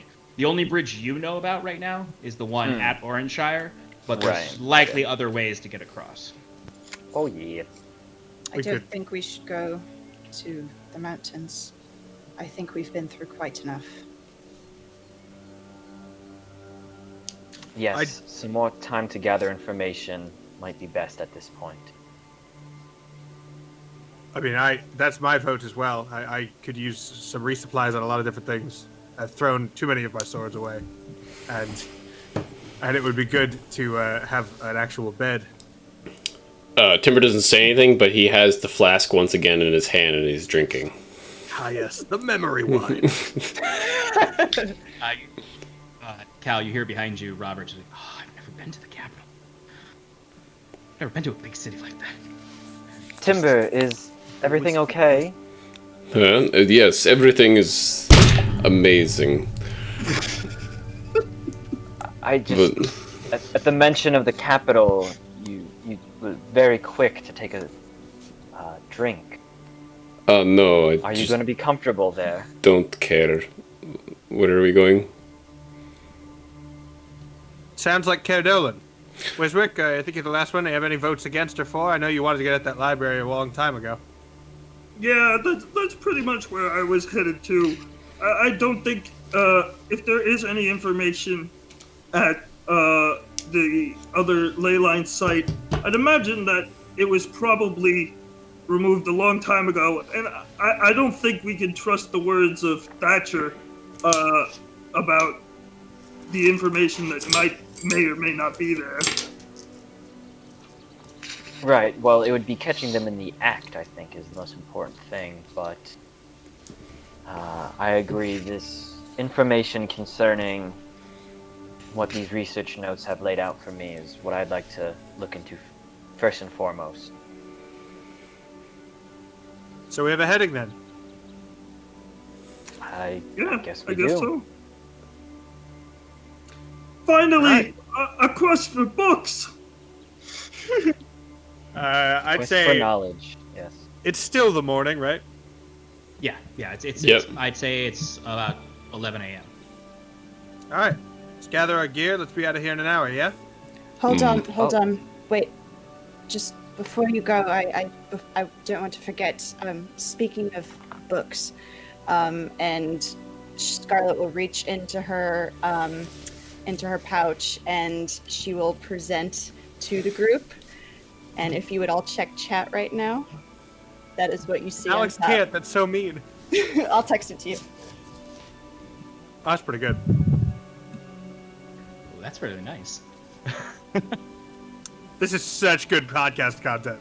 Oh, Hey, it's guys. so good. So just for the description, Shannon sent us an image of a very beautiful piece of paper drawn with a name on it in very fine calligraphy, presumably done by Scarlet because she is getting back into calligraphy. Yes. You know what you do when you presume. Anyway, I hope. Is that what you were looking for, Wiswick? I can redo it if you need me to. Wiswick kind of just like sniffles a little bit, and he's like, It's perfect. What is that I exactly? could have made a pun at the end. So, I'm something of a calligrapher. My mother taught me when I was younger, and Wiswick asked me to make the cover page for a story he was writing, and I spent a little bit thinking about what we would call ourselves, and the Wayward Five seemed appropriate. I'm sorry, the story is about us. Yeah, I thought I'd leave it for Elspeth. She's a little like sheltered, and I mean, as a sort of refugee myself, I thought it would be good to leave her some stories of the outside. And the last one was about our adventures in Drift March. I hope that doesn't. I mean, I kind of just like did it without asking any of The you. Wayward but Five, huh? I hope that's all right. It's beautifully written, Wiswick. Thank you for that. I'm pretty good. I'm not all just book smart, you know. I got some creativity, you know. I You thump Wiswick on the back hard. You actually hear Embla perk up at this, and she just says, "Oh, the Wayward Five. I find it a bit unsettling to connect yourselves with the Wayward One, but I was going to say. it is a beautiful name, though. From It's the got a ring stories, to it. Bit of a from the bit of dash, bit of danger. from the stories we have in the Gwyn Empire, the Wayward One, before he was so wayward, was quite the adventurer. Well, that's not really what I was thinking of. I was more thinking the name of where we are right now. You see out of the corner of your eye, Scarlet, Elspeth's been listening for a while. And she's just like, it's just beautiful. It's just beautiful. I swear you all became family, I think. Wiswick, if you keep running, you need to let me know how I come out. I'm a little worried. Don't worry, Cal. I pretty much didn't mention you for like the first half, and then you came in right when everything got exciting and was a big general hero. Oh, that's good. I can deal with that. So I met you like a month after you. Whatever. All right, let's. Wiswick, So- Elspeth does come running up to you though, because she's just sort of been starting to listen to the end of your conversation, and she looks at the manuscript in your hands, and she's just like, "You did this for me?" Yeah, I did. I thought you'd really enjoy it. I hope it keeps you entertained while we're gone. She sort of reaches out to take it from you, and she looks over to Scarlet. It's beautiful. You're like one of them monks I've heard about. Just the fancy inscriptions. It's an illuminated manuscript, I think. Yeah, I've heard of those. My mother was very talented. Huron kind of says under his breath, I think it should say the Wayward Five of Ilyuvania, but I guess I wasn't consulted on it. I lightly kick him in the shins. Ow, my shins. No, Cal has been next to everyone. Slowly just moving around, having quick jabs at everyone. Hey, where'd you come? At this presentation, you see this, this recount of your journey so far over the last several weeks of your journey and the beginning, the crucible of your connections. It is a moment of rejuvenation in your companionship. You've been through a lot. At times hated each other, at times wanted to leave, at times thought, what the hell am I doing? And though there are mysteries ahead of you, you feel a bit more safe amongst this group. A bit more able to step confidently out onto the road to what awaits you next. And what we're going to do now is take a quick break and do another giveaway. Yeah, and hopefully Nightbot doesn't do stupid things this time. All right, Shannon, take it away. Yeah, so while I'm talking, if you haven't put hashtag 1 year in the chat yet, do that. If you already put it in there, you're good. I still have you in here from last time. So now we are giving away a spell tracker dice vault from Arcane Spectacles, as well as the $50 gift card from Critical Hit Goods. So if you would like yes, Wiswick is showing off his bet. I have my sneak attack dice vaults. If you would like something that looks akin to these amazing products, put hashtag 1 year in the chat right now. And no, Luna, you cannot win again. I love you so much, but no, I'm sorry, you cannot. So please make sure hashtag 1 year. Yep. Folks, we're going to go on a 5-minute break. We're going to go to our intermission screen. While we're away for those 5 minutes, please get those hashtag 1 years into the chat if you haven't already. And we will be right back. Alex walked away. So when he gets back, resume this episode of the Tim Show. See it every week. and please enjoy the Tim Show while the rest of us use the bathroom. Hey, everybody. Oh no, we're leaving him completely alone. Yeah, no, this is bad. Get out of here. Go. So I was thinking the other day about about the cosmic nature of good and evil, right? Do we have to have? Would there be an evil in the world even if things were for some reason perfectly utopic, right? And I think that inherently yes, right? Because no matter what, there would be something that's deviant and therefore evil, according to the rules of that society, whatever we found ourselves in.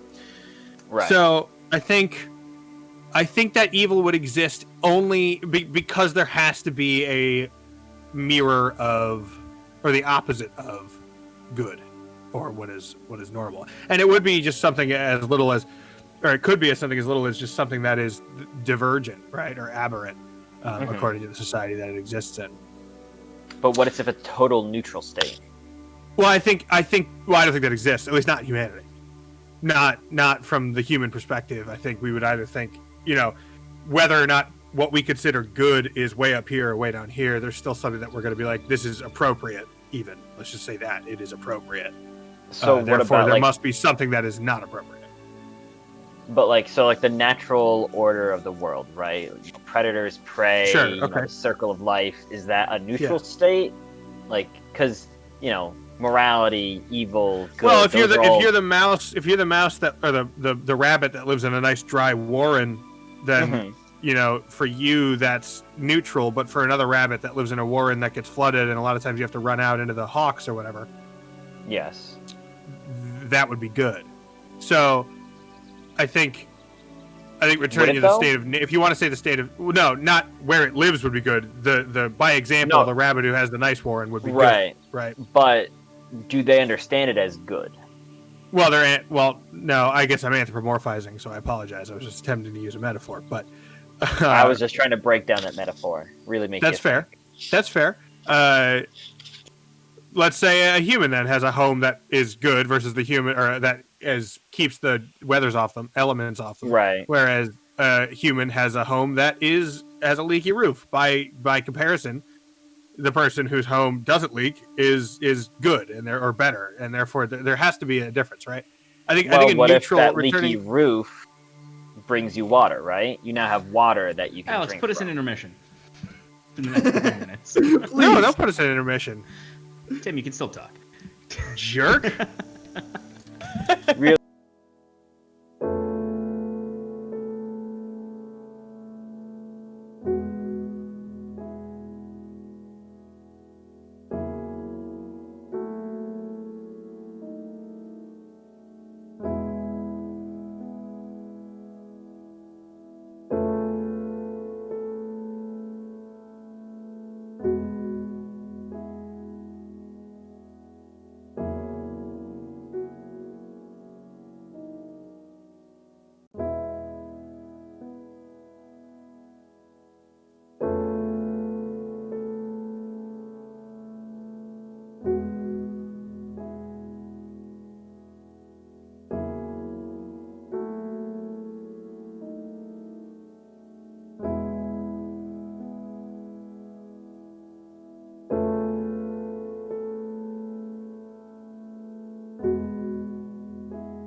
just gonna say that right away before anything happens. All right, folks. Sure, it's fine. It's fine. All right, folks. We are Hashtag back 1 year. from our. All right, folks. We are back from our break. Hashtag one Anyway, year. happy. All right. If you haven't done so Folks, already, we are back from our. Stop it! Hey, everybody, we're back from Wait, our are we break. playing a game? Shannon, take it No. away. No. All right, I'm getting ready Sean, to can I draw roll? this. Shut up! All right, that actually is the last one. Go ahead. We are getting ready to roll our next giveaway. If you have 10 seconds to put hashtag 1 year into the chat for the Dice Vault spell tracker from Arcane Give him Spectacles. additional 20 because there's a delay on the chat. So the Okay, video. yep. All right, Sean will count me in when it's time. Do the thing. 10, 9, 8, 7, 6, 5, 4, 3, 2, 1. Pow! Hey! Hey! Jim the It Dim! worked! Thank you all very much. Jim the Dim, congratulations on winning your award, your giveaway. Super happy. Jim the Dim, really awesome longtime supporter of the stream. Awesome individual. Enjoy your spell tracker and your $50 gift card. $50 gift card for some awesome D&D accessories. A reminder, folks, at the end of tonight we'll be doing our last giveaway, which is a beautiful DM screen from Talon and Claw, a very beautiful product. Yeah. I've got my own right here. It's one of my favorite D&D accessories. It's amazing. It's got these magnetic things for notes. It's got a slot for initiative tracking. So definitely stick around for the good stories we're engaging in. But also, there's a chance to win a very beautiful product at the end of the night. Tim got me one of those, and I have yet to use it because he gave it to me after quarantine. We're all of us who have one are very excited for our first in-person session post-quarantine. But anyway, we're returning to our adventure tonight. We're in quarantine. There's a pandemic? You have all spent the morning discussing your time together, but also your futures together, as well as revealing a beautiful tribute from our good Wiswick and Scarlet to your journeys together so far, with a beautiful name for you, the Wayward Five, as you forged this friendship that has brought you here to the wayward home for Fae, Elspeth, and Taramron. You have decided that you would leave today, that you will get yourselves ready to go as soon as you can, ready within the hour to begin your journey to Caer Dolan, the capital of Oxlin, and the capital of the Quintarchy as well, one of the largest cities in the continent, on the Great Lake in the center of this Quintarchy, to seek answers to the mysteries that you've discovered so far, and to look for evidence of this curious client of the Highlands Syndicate, this Edmund Hollingsworth, as well as the nature of Killian Hawk's past at the university, to find answers. So, the day is still young. What would you all like to do? There is something Kieran would have discussed before the group broke apart. As Cal was like, all right, we got an hour to go.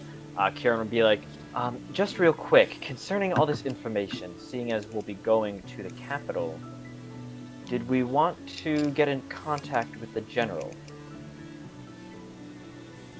I tried that already. He was a jerk. We tried to let him know that Caleb was nearby and to be on the lookout.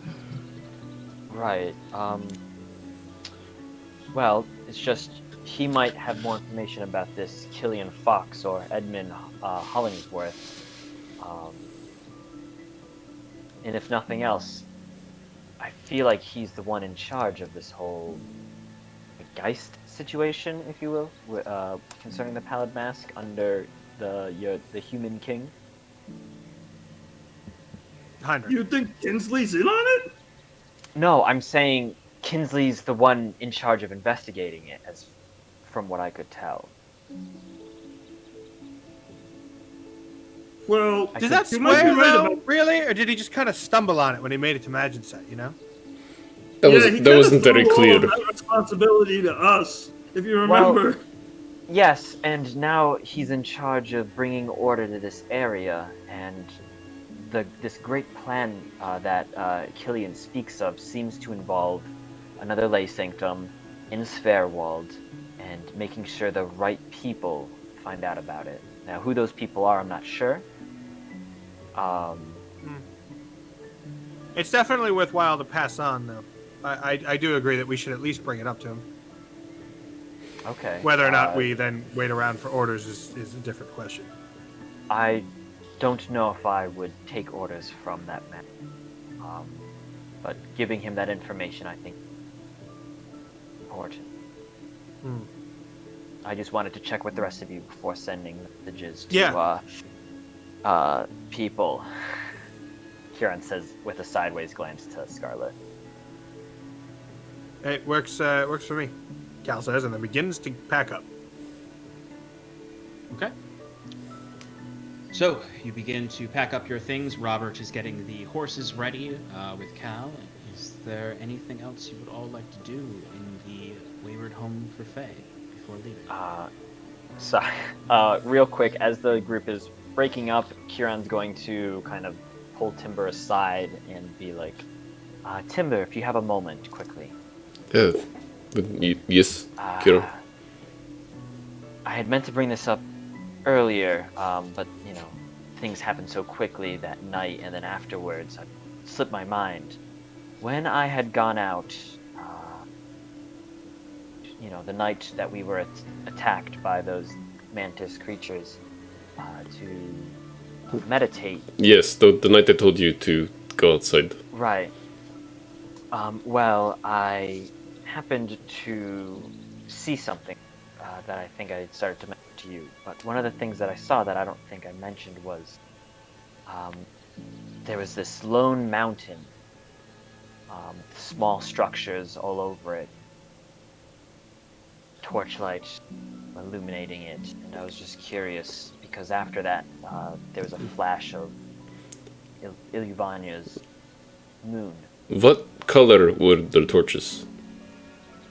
I didn't specify that to you, Kieran. They did have a purplish color. What color? A purplish dark color. They were, and that's the other interesting, they were this dark purple color, very reminiscent of the Crescent Heart. What do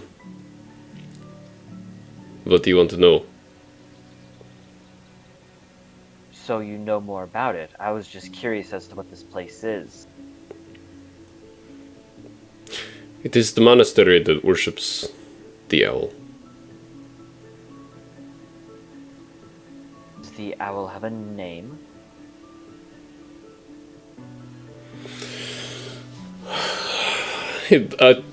Timber looks around.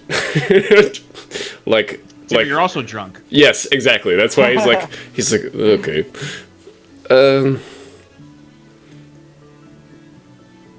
Get on, you cannot. 11:30 in the morning. Yes. Everyone Yep. that? Yeah, it is. Timber chugged a lot of whiskey this morning. Get on. I trust you. I trust followers of Ilyvania. We all do.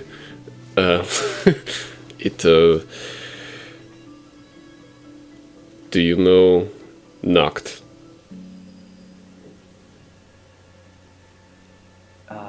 Do I'm know sorry. not? No, you don't. Do you know? Let's see. Estrellas. Yes. Sorry, I was thinking of what I usually tell people when I'm nothing. Probably confusing his lies. Kieran, you would not have ever really heard of an Astraeus or Noct that he said. Most of the other religions that you know about are from the stories of the Morrisir, and you don't recall any mention of an Astraeus or a Noct in that. I can't say I recognize that name at all. Are they a new conservator god? I believe he's up and coming, but his mannerisms and they're Really not too hot on the god scene right now. they're not too far fetched from Ivanya's beliefs. There might be a little bit more. Let's just say he plays both sides. Anyway, the place you I'm saw. sorry, wait. Never mind. What do you mean by that? And that explain later. And the place you saw was the sulk. And wait, no. And then at this point, Timber grabs Kieran's like cloak and just squeezes it and puts. You cannot tell anyone about this. It's I'm only telling you this I- because the owl showed you these visions, and that is it. You get nothing else for now. I don't know. I have to get stuff. I have to find my things. I don't know where they are. As Timber starts to walk away, Kieran kind of shouts after him. Well, I'd very much like to go there someday if you'll bring me. I'll bring you. As he says, "I'll bring you," you see him immediately trip over a full-grown Vegapygmy in his somewhat drunken stupor, and then just sort of back away slowly, I could heal him with some restoration magic, but he seems to want to be this way, Kieran says to himself more than it. I think Wiswick was gonna go over there to talk to Timber, and then as soon as he saw Kieran being manhandled, he was just ooh, and just quickly turns away and walks the other direction. He takes some of Reyna's affections, that the magical items that we acquired from the remains, and one of them was a wand of flowers, and he uses it to lay down some floral arrangement around the stone that he had placed earlier as a memorial. The stone was carved with Snurvneblin cave markings, which are just swirly, smooth, archaic things. And then written in common is the name Reyna, and then above it he did a rough drawing of the teleportation circle. It's not active or anything, but it's just a small symbol. And he wanted to show Timber, but I guess he'll see it on the way out. Where did you place this again? Was this outside or down underneath?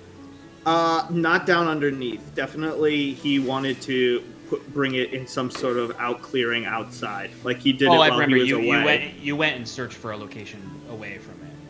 Yeah, he basically searched around for a good rock and then summoned an earth elemental to move it. That's right. Excellent. Well, you'll be able to show it to Timber on the way out. Is there anything else anyone would like to do while still at the Wayward Home?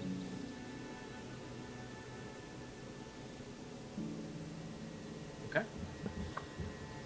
So, I mean, final goodbyes, I guess. of course, yes. An hour goes by, and you are able to gather all your things. The horses are ready. You start to lead them away towards the exit.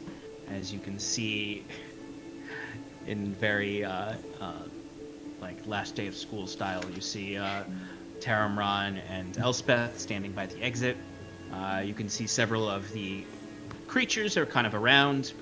Timber, you would notice as you're kind of stumbling around in your, slightly drunken stupor, sobering up a little bit over the hour. The blink dogs really like you. And they keep coming up to you, and you can just see some of them, one just comes up and just puts its head against your calf, like cats and dogs do when they trust someone. And then you just see one sits down in front of you with just tongue hanging out. The blink dogs, by the way, they look like African wild dogs. if you've never seen them. They have a very beautiful fur that has splotches of several different colors, and they have these amazing ears that are very large and almost elf-like, really, in real life. And they're particularly drawn to you. It's just something you notice, and it's for briefly a nice moment. Let's call it puppy therapy, but it is notable though that they are drawn to you, and you can see like a small, like an actual puppy blink hound.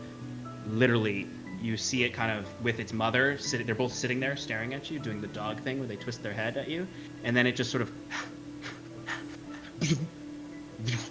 and blinks onto your shoulder for a moment and just sort of rubs its head against you. It's like an overwhelming moment for you, though, I feel. Oh, yeah. It's like... Yeah, Timber's like he's very like, good doggy.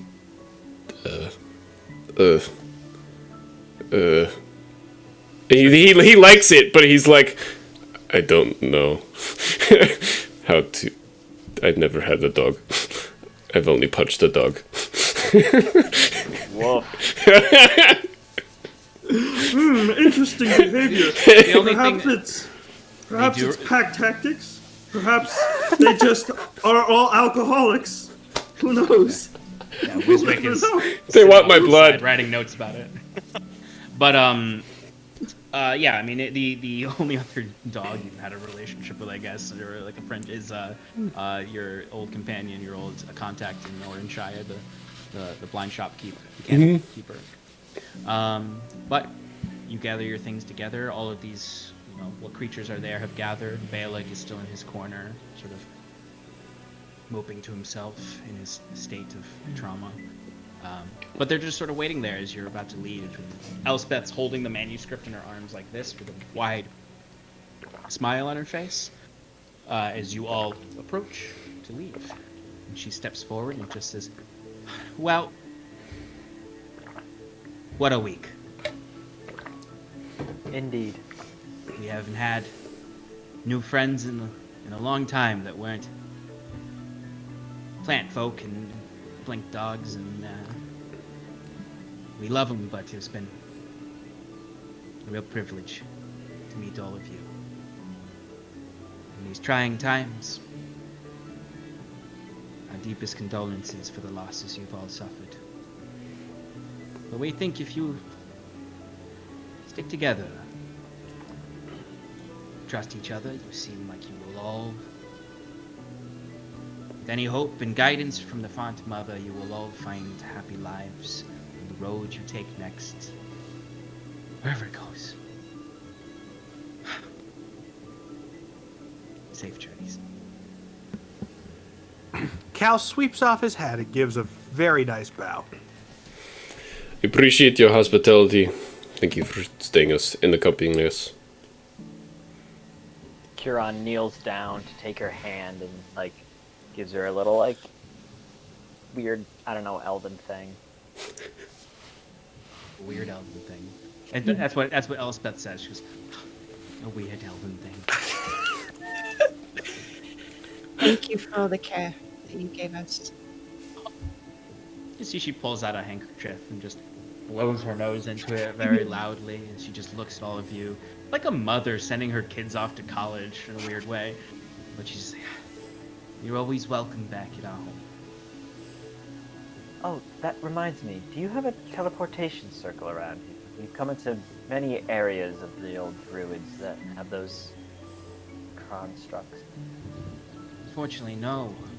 Those are the Tressian designs, druid. We... And she kind of takes her a second to think. Long distances, we travel by tree.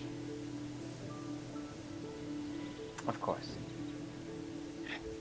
If we know them, at least. As you're all passing them now, and she's waving the pseudo-dragon, kind of, the flock flies around Wiswick for a moment, occasionally spewing little fey fires, and some of them just landing on your shoulder for a little while, but ultimately they up into the tree. Taramron nods to each of you as you're passing, but as Jasper is passing, he stops next to Wiswick and just says, "If you have need of us, just call out. I know you can do it." Wiswick, no. And he gives you a nod. I'm sure that your great wisdom will be of use to us in the future. I look forward to seeing you again, friend. He nods to you and smirks, sort of one of the first real smiles he's given. He just says, "Stay curious," and backs away. Stay vigilant. And then drinks his Curious brand beer. Stay frosty. Stay frosty. You guys suck.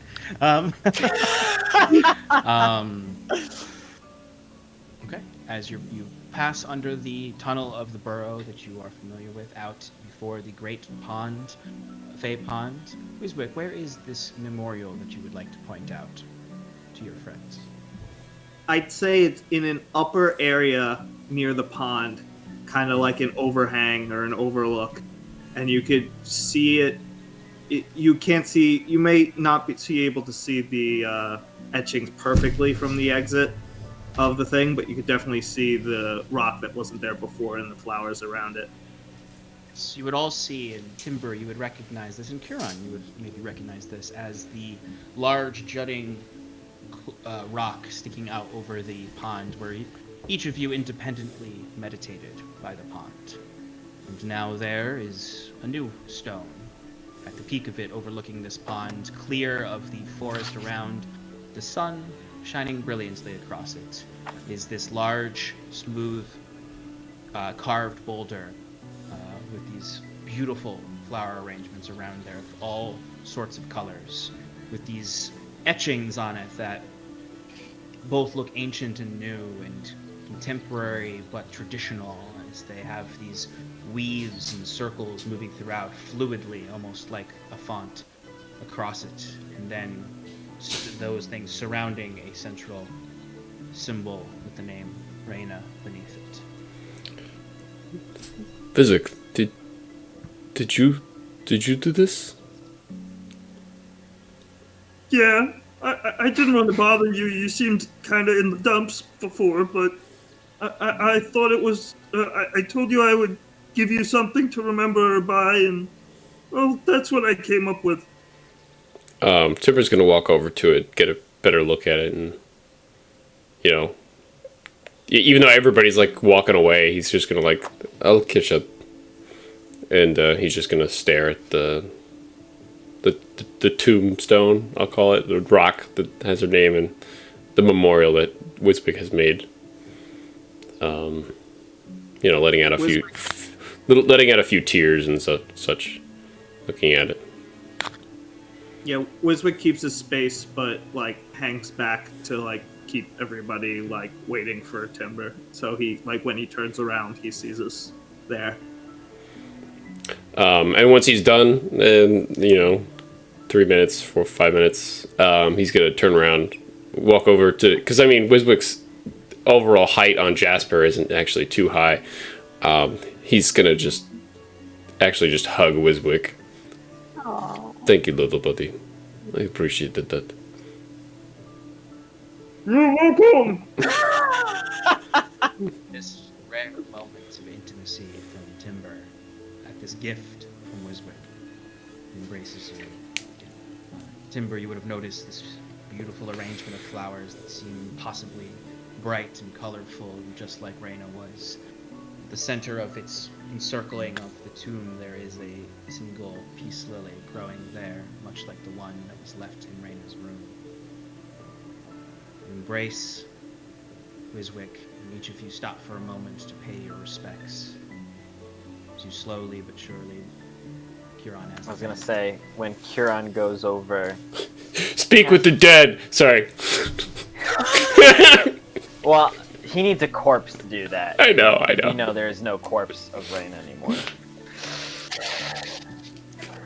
But he does cast ceremony to sanctify this ground.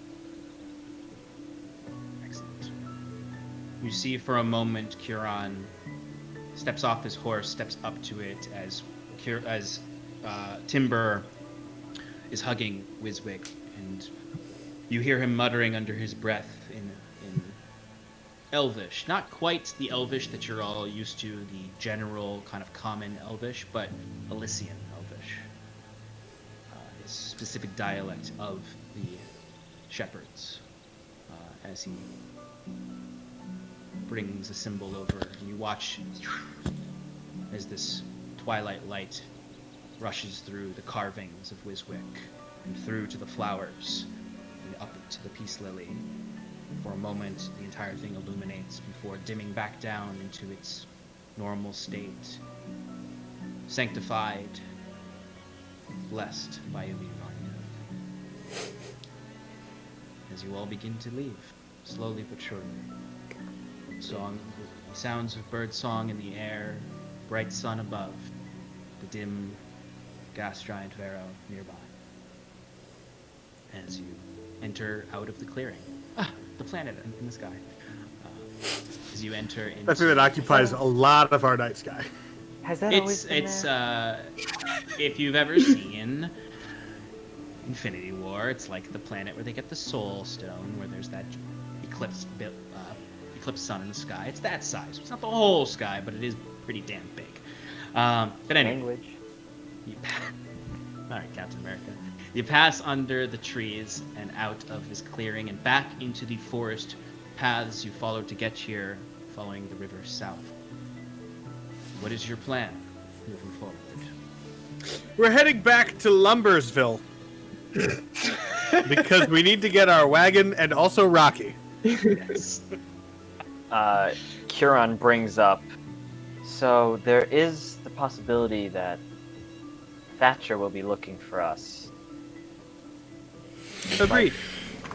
Be looking for us there, so maybe a quick in and out.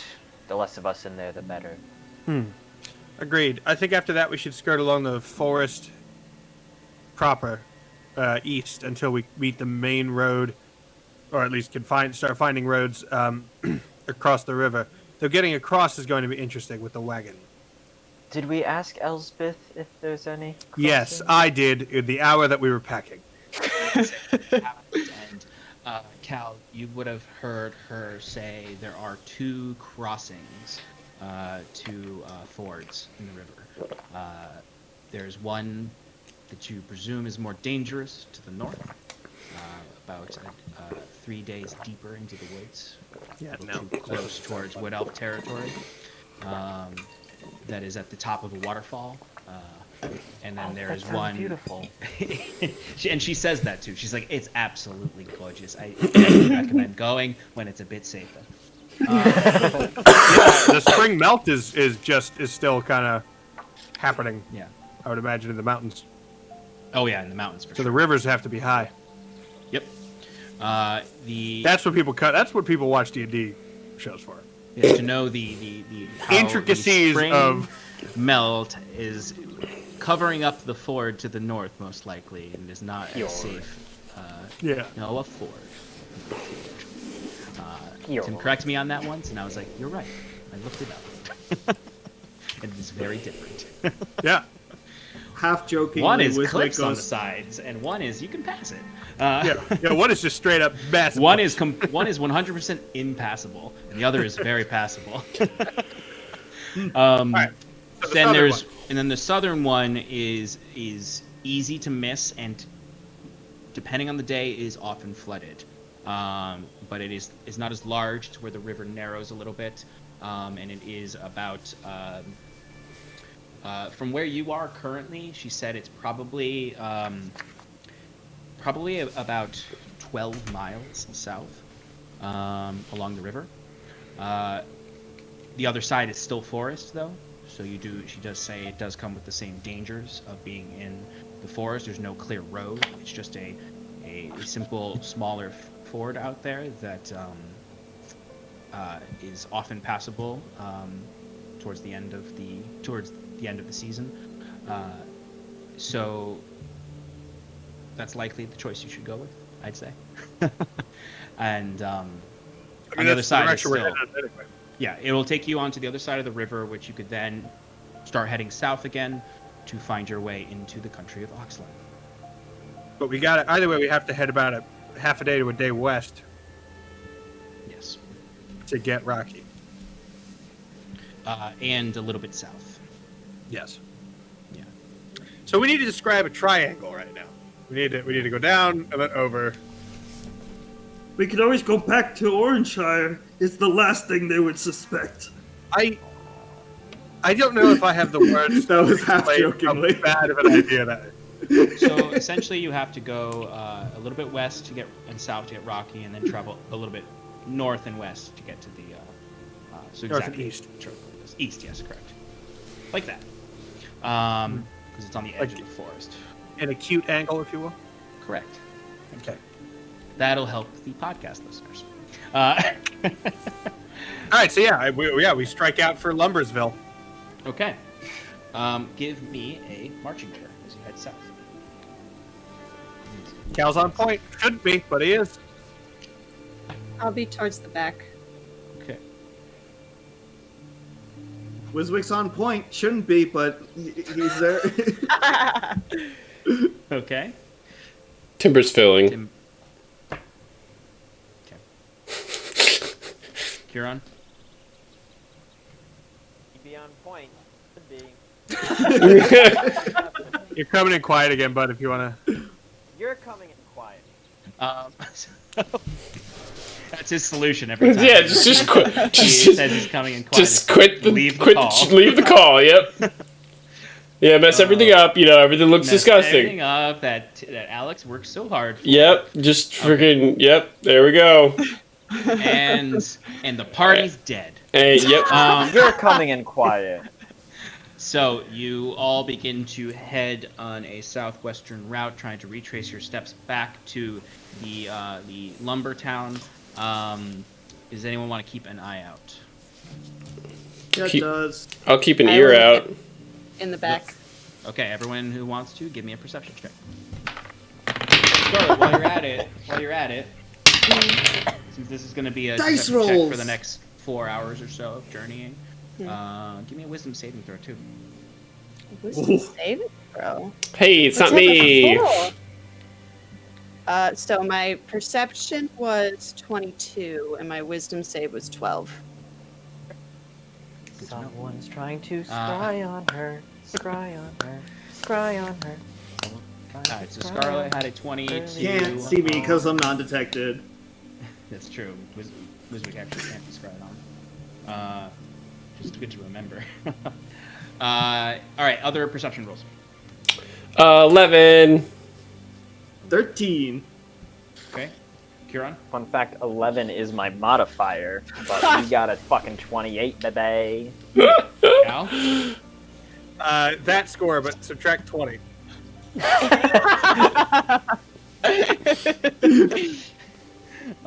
So you are all Blind. We all have dirt in our eyes. you all are crying from the beautiful memorial from Wiswick. No, you're Timber focused. is. It's sort of the quiet portion of the journey as you're just moving your way through the forest. Every now and then you have to get off to clear the path a little bit.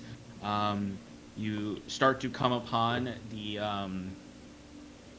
well, no, probably a little bit later. I guess, yeah, it's getting towards the later portion of the evening, and you are getting to the tower that you had seen before.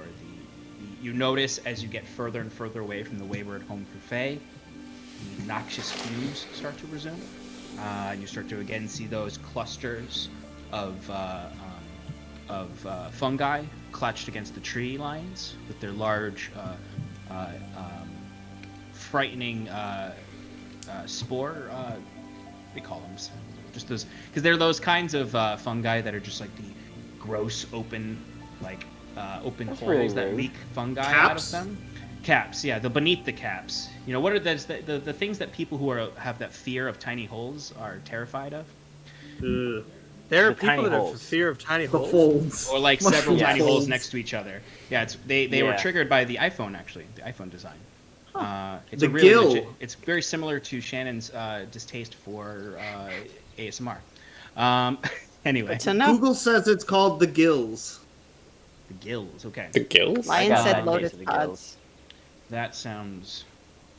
Mine says. Oh yeah, yeah. Schmibelflax. Oh yeah, lotus pods is exactly what they are, and trypnophobia is what it is. Thessaliophobia is the fear of the unknown of the deeps of water. But anyway, it looks like Thanks, chat. it looks like lotus pods. Thank you, Lionhead. Which are mushroom Man, caps I that wish have I was these. into these like cool, obscure phobias. I'm only They're- afraid of tsunamis. They're mushroom caps that have these sort of failure. crevices, these craters in them that then release spores. But you see them all clustered up against the tops of the trees. You start to approach where you remember that tower is. The ground is starting to be thick with spores. You put your scars over your faces as you're moving through. Once you get to the tower itself, you suddenly are overwhelmed with a sense of danger, just because this is so far from where you've felt safe for the most part. And you just see these little tiny spores dancing around, and the ground is covered like snow in this region with these spores. Each step of your horses, you hear nothing in the forest at all. No birds, no insects, as you're just moving through. You have about another 4 hours, or 3 to 4 hours, until you reach the lumber town. At this point, it's around 4 o'clock, 4:30 in the afternoon. What would you like to do?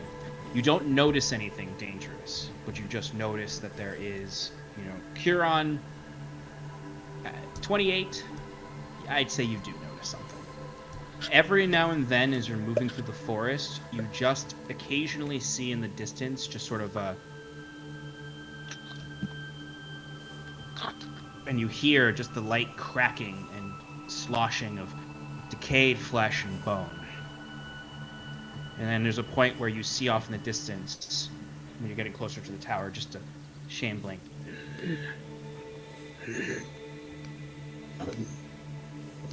Probably about 200 feet to the woods. You could just barely see them between the trees. Just as you see a single fungal zombie moving. They're not coming towards you. They haven't heard or spotted you. But now that you're in the proper southern forests with the fungal infection, it is a reminder of what's around. Curon says quietly to companions both near and far. Advise caution as you pass through here. See a number of those fungal undead wandering the woods. They don't seem to have noticed us, but the quicker and quieter we get through here, the better. At the mention of this, I'm gonna cast Pass Without a Trace. All right, let's skirt around it to the north and keep heading west. You're trying to avoid. Yep. Okay. We just divert a little more. Yep. Right. Yeah. All right. So, I'd like everyone to give me stealth checks, and then those who would like to also give me investigation checks. Choose one to be at disadvantage, since you're trying to do both. Ooh. What if I already have disadvantage in stealth? I'll just sacrifice some investigation because that's not what I'm doing. Nice. Curon, Nice. you have disadvantage on stealth. You don't have to have disadvantage on your But we do perception have pass check. without a trace on. Exactly. Right. Right. Oh, Wiswick's rolling like fire right now. I got an 18 and a 17, so 17 disadvantage is an unnatural 20. Plus 10 from the pass without a trace, and then the 11. I mean the investigation was 13 plus 8, so 21. It's a 21 and a 20. Okay. Scarlet, what'd you get 36. for stealth? I assume. Investigation. I didn't investigate. Okay, cool. Timber, what'd you get? I got a 31. Okay, and you didn't do perception or anything? I did investigation. That was a 3. Okay. You're hungover in the afternoon. Yes. And then Kieran? I got a 19 for stealth and a dirty 20 for investigation. Okay. Cal? 26 for stealth. Nice. Didn't even bother on the other one. Yeah. Okay. Alright. So, you continue moving southward through... don't want that. You continue moving south through the forest line at a much quieter pace. It does slow you down a little bit, but with the aid of Timber, you're able to keep pace. As you see those familiar shadows kind of arch around each of you and seem to dissipate onto yourselves to provide you with extra concealment. Everyone who got a 16 or higher on their perception or investigation check would be able to see the clustering of fungal zombies that you would see. Due to your high rolls, you're able to properly avoid this cluster and move around them. It is, when I say cluster, I do not mean a dozen. I mean what appears to be dozens of these zombies that are all kind of slowly forming a herd almost, as they're all heading north. Like towards the Wayward Fae? Not necessarily towards that. You might surmise maybe towards where there was a very loud explosion. Gotcha. And seeing these fungal zombies, what were they? What can Kieran see what they were in a past life? Yes, there are a lot of them are humans. Particularly, you notice Zero soldiers again, as if a lot of these Zveral rebels you had encountered may have been hiding in the forest, maybe a little bit further to the west. You notice just random hunters, foresters. You notice some elves, some wood elves. They're mostly human, though. But you do see the familiar, like, large antlers coming up of wood elves, with much taller figure. The kind of same armor quality that you saw of that scouting party, as they're just sort of lumbering along. You see off of like the antlers these clusters of pods coming off, and like the fungus overcoming like half their face, and just sort of an eye with barely a single light in there, like the typical golden light of wood elven eyes, as they're just slowly marching north. You do notice a few that seem to be in more advanced stages. You notice one that is just sort of a human that's sort of like falling back and forth as you see these large clustered pods off of them. Sort of just like off the shoulder, kind of bloated flesh with that you occasionally see when one walks into a tree. It just sort of pops and shoots out a dusting of spores. You do notice one very large creature. You're not quite sure what monster it was in its life, but it is walking much like a gorilla would, with hands that sort of knuckle on the ground, and it has these patches of fur everywhere, but most of its body is completely covered in this fungal spread, as it's just sort of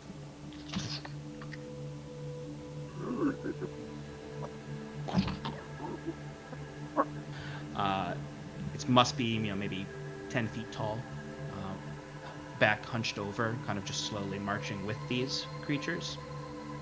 It might remind you of yetis that were up in the mountains of Elysia. But they are just sort of in different clusters that seem to slowly be forming a larger cluster that are all heading north. But with your stealths and your perceptions, you were able to avoid them and keep a distance and start heading towards your direction. Seeing these creatures, Curon will kind of say under his breath, but also towards like Cal and Wiswick up in the front. These creatures are an abomination. Ilyuvani. I worry they might interfere with our friends north.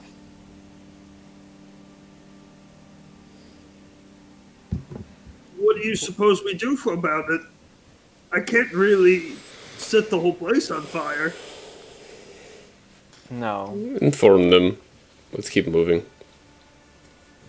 I do have magic from Ilyuvania that proved very useful here. Curon and Stefan say as he's like, hey, I can use Destroy Undead. And a massive horde of zombies. And that's more for me, the player. But can you guys imagine? I'm doing it right now. Cool. Like, be pretty cool. Yeah.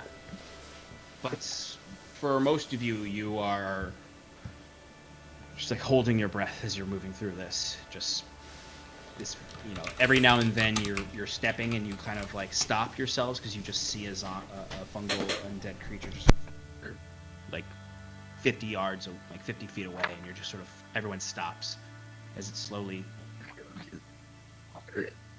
shifts and then continues heading northward.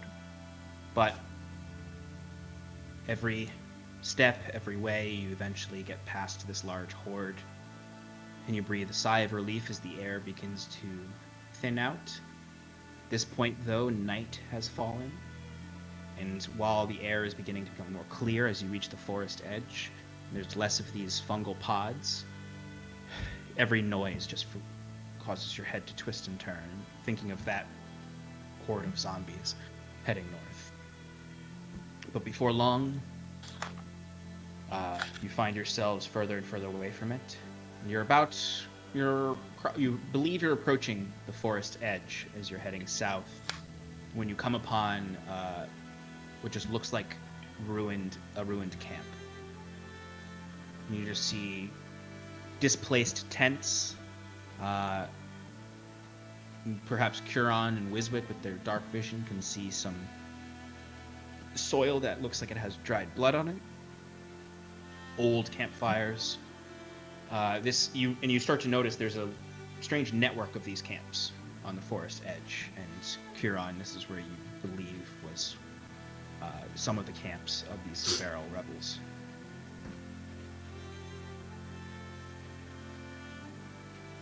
It's around 8 o'clock at night at this point. There is just the light blue of dusk above. As you can see, though, the clearing about, maybe 100 yards deep into the forest, you can see where the tree line ends and where you could find refuge outside of the forest if you'd like. Yeah, I mean, I want to stealthily try and get closer to those bodies. Or There's no the bodies. blood. There's no bodies, it's just the blood. Mm-hmm. I kind of just want to see. I want to get closer anyway to see, like, what, if I could inference what could have happened there. Wait, hold up. I'm mistaken. You need to go further than this to reach the edge of the forest. It was about a day and a half in to get to the Wayward home. So, and you had to circumvent the horde. So you wouldn't actually be able to see the forest edge, but you would know you're fairly far south. And you would, I'd say, at 8 o'clock, you would stumble upon these camps that you can definitely get closer to if you'd like. Yes. Okay. I want to approach with caution, warning everyone. Something's happened ahead. We gotta go investigate. These are most likely the camps of those soldiers we just passed. Hiding from the general's men. and then turned by this falling.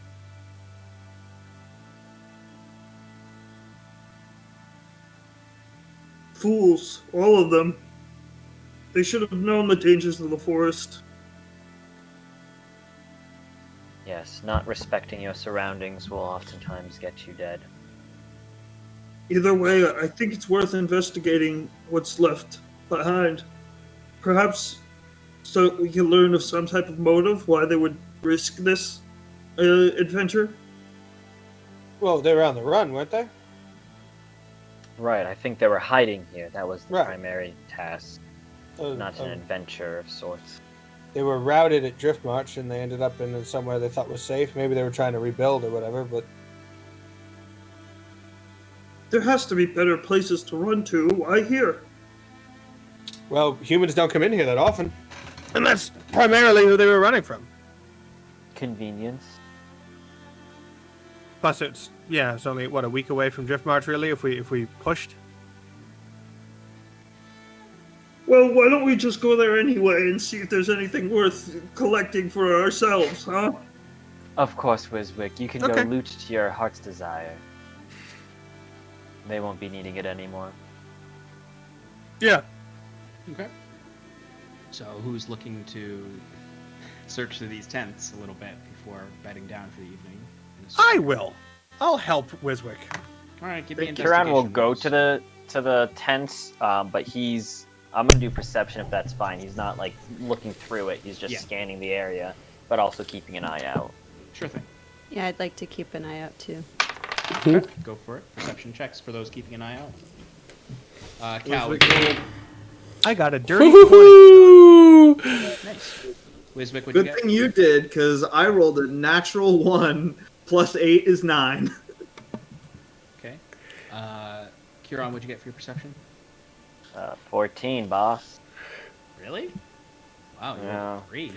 So you rolled a 3. Scarlet, what'd you get? 22. Nice. Timber, you Woo. seemed excited about something. I got a natural 20 on my perception check. Perception, okay. Yeah, I wasn't investigating. Okay. For those of you investigating, Wiswick, you're largely just sort of like, I'd say it's your curiosity for interesting things that overlooks much of the camp because it's mostly mundane things. So you're just sort of looking through and just throwing things aside, looking for something more interesting and esoteric. But there really isn't much here that reflects that. At least with your search, you don't really find much at all. I'd say you find a few loose coppers. I'll say Sweet. 8 copper. Thanks. Cal, on Consolation the other prize, hand, I'll take it.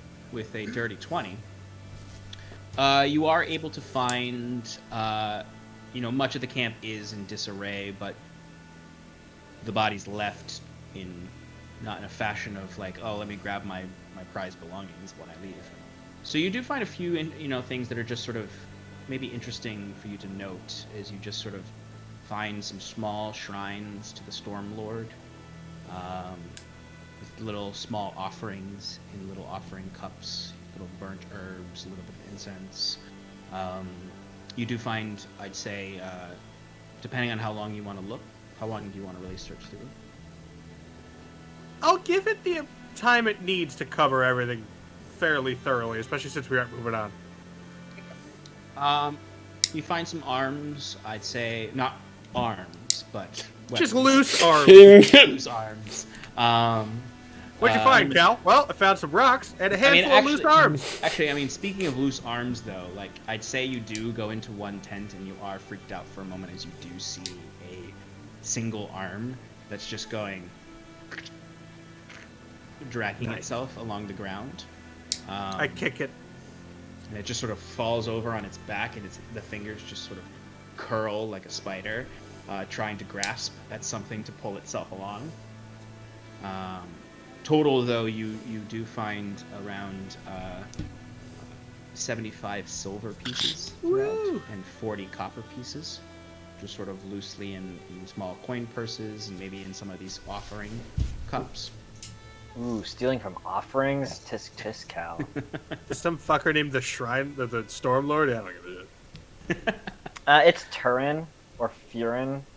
I always forget. One of the ones who didn't die, but is now. I think it's Turin. Anything else? The new one. Any- I mean, any- that's largely. I mean, if you're not, there's not a lot here. These were, very simple camps. These were very simple. They weren't carrying around vast fortunes or special items. Mostly, you find mostly sentimental items. You might find, in one camp you find amongst the blood-stained base of the tent, you find like a cluster, like a crumbled up, bloodied, like sewn little like doily almost that just has these, Nordic knots woven into it. You just surmise there's a lot of small sentimental items that you pass through that are. Any particularly well-made sword? You could definitely find, you could easily, if you looked long enough, you could easily find at least one, a couple of castle forged swords that are made well. You maybe find, I could say you could find one long sword if you want. You can find, there's no like rapiers amongst That's fine. the lot, but there are a few long swords, a few short swords that are well made, durable, not cheap by any means, and definitely well taken care of. Yeah, I'll take a long sword, thanks. No You know problem. what? I'll just take all the long swords I can get, and I'll strap them to my horse. You give one to Robert. Maybe You can find at least four, he's not ready for real you can steel. find We at also least have a bag of four holding. Decent long swords. 4 long swords that are of acceptable quality to you, I'll say. I Excellent. forget about that bag all the time. And you find 2 really shitty ones. These I just put down immediately. I throw them away. Okay. So, it is around, I'd say it's around 9 p.m. at this point. Are you planning to make your own camp nearby? Yeah. Okay.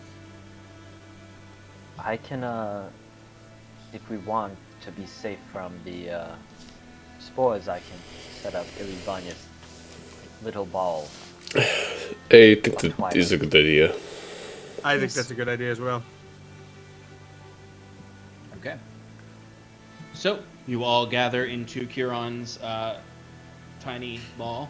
Huron is Ilivania. going to put over like a cloth wrapping over Rocco's beak. Nope. Snout. Snout. Yes. Muzzle. It's not a snout. It's a... Face. Horse face. All right. Are you going to do so for the other horses as well? Yeah, if no one else is doing it, Karen will be like, well, I guess I'm the only one that thought of this. Oh no, I mean I would put a feed bag over my horse for sure. Like I'm taking care of my horse. Yeah. So, you protect your horses I follow suit. specifically from those threats in the environment, which is good. You all slowly, all huddled together in the small hut that you do find slightly chilly, like someone who just keeps the air conditioner real low in their house. Is there anything anyone would like to do before going to sleep for the night? Are you doing any watches, or are you just maintaining the protection of the hut?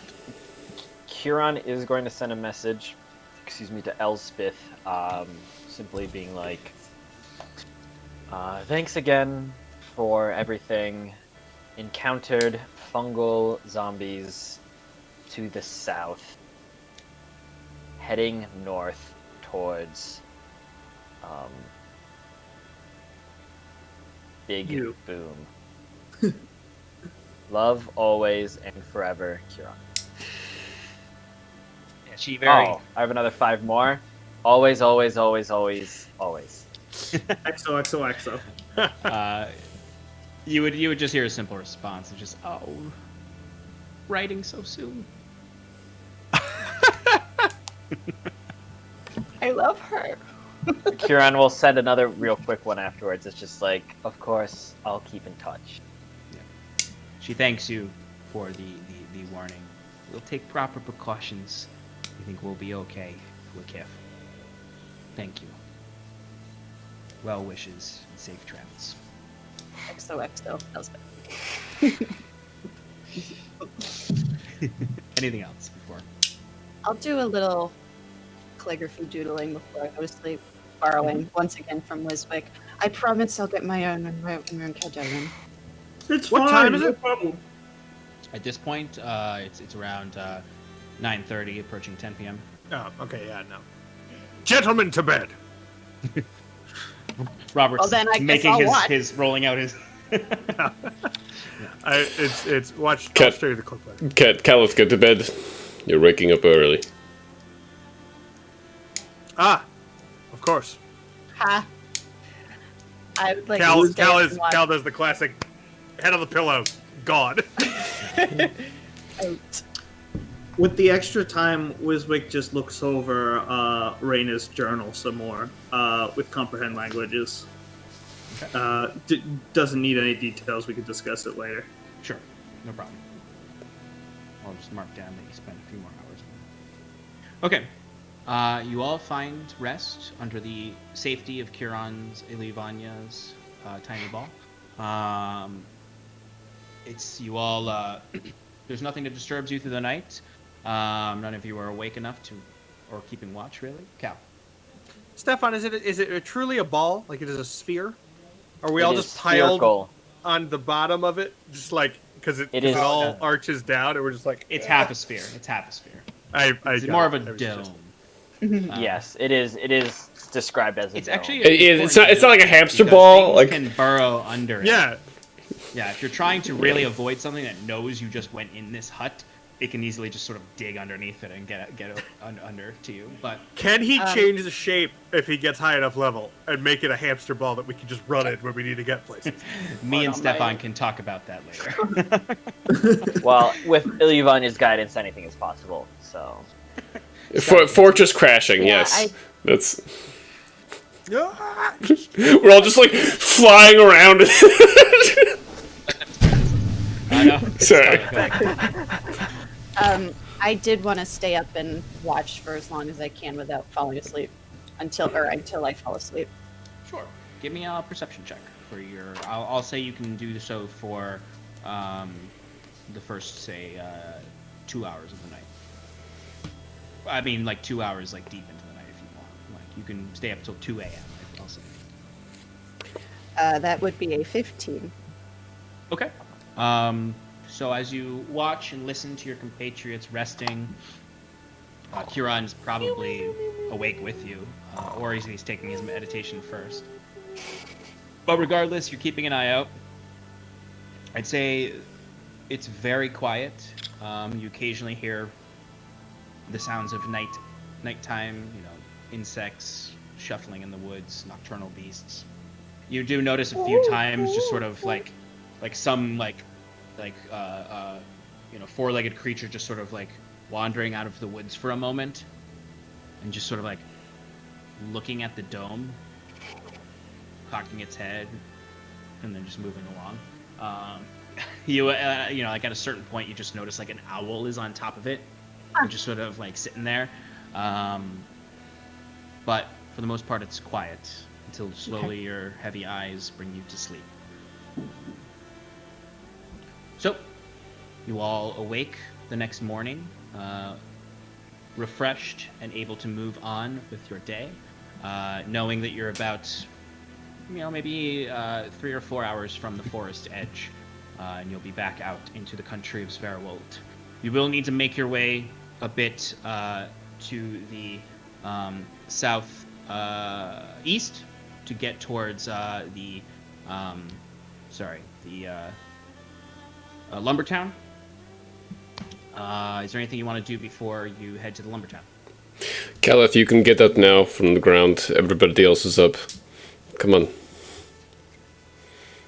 Stop focusing on the stick Why that is everybody else up?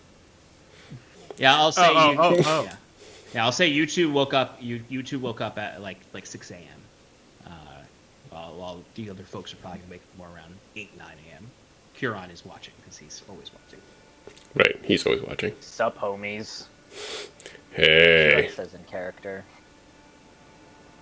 I have given Robert one of the long swords. I'm not giving it to him, but he's now just using it and holding it. Yeah, And working on. He's switching hands. He's And you even see like he grabs it and he's like, "Oh, this feels much better. still heavy, but it feels much better. Well, that's good. Eventually, we'll get you to 2 and then 3, and then you'll be ready to actually start learning. Okay. Yes, Mr. Cal. Okay. I mean, I'll try and get some properly weighted ones eventually, but for now, this will do. And you have your practice, your training with Timber. Is there anything specifically you want to do for that, or just? No. So what Timber would have done is had him very, very simple. Sit him down and have him focus on a stick on the ground. Timber would have planted a stick on the ground and be like, think about nothing but the stick. The mental version of what he did to Robert. I love it. This isn't entirely foreign to Cal.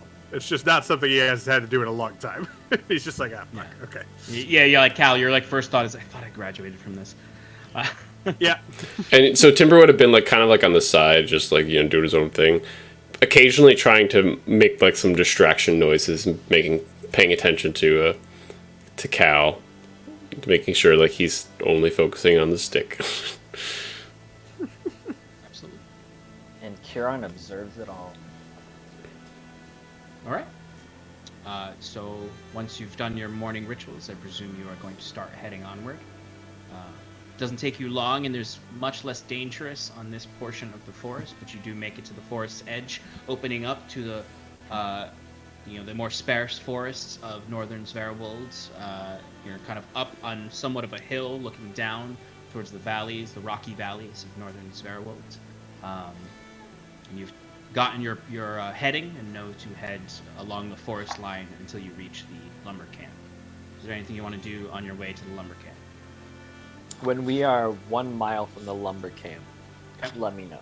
I would like to collect herbs.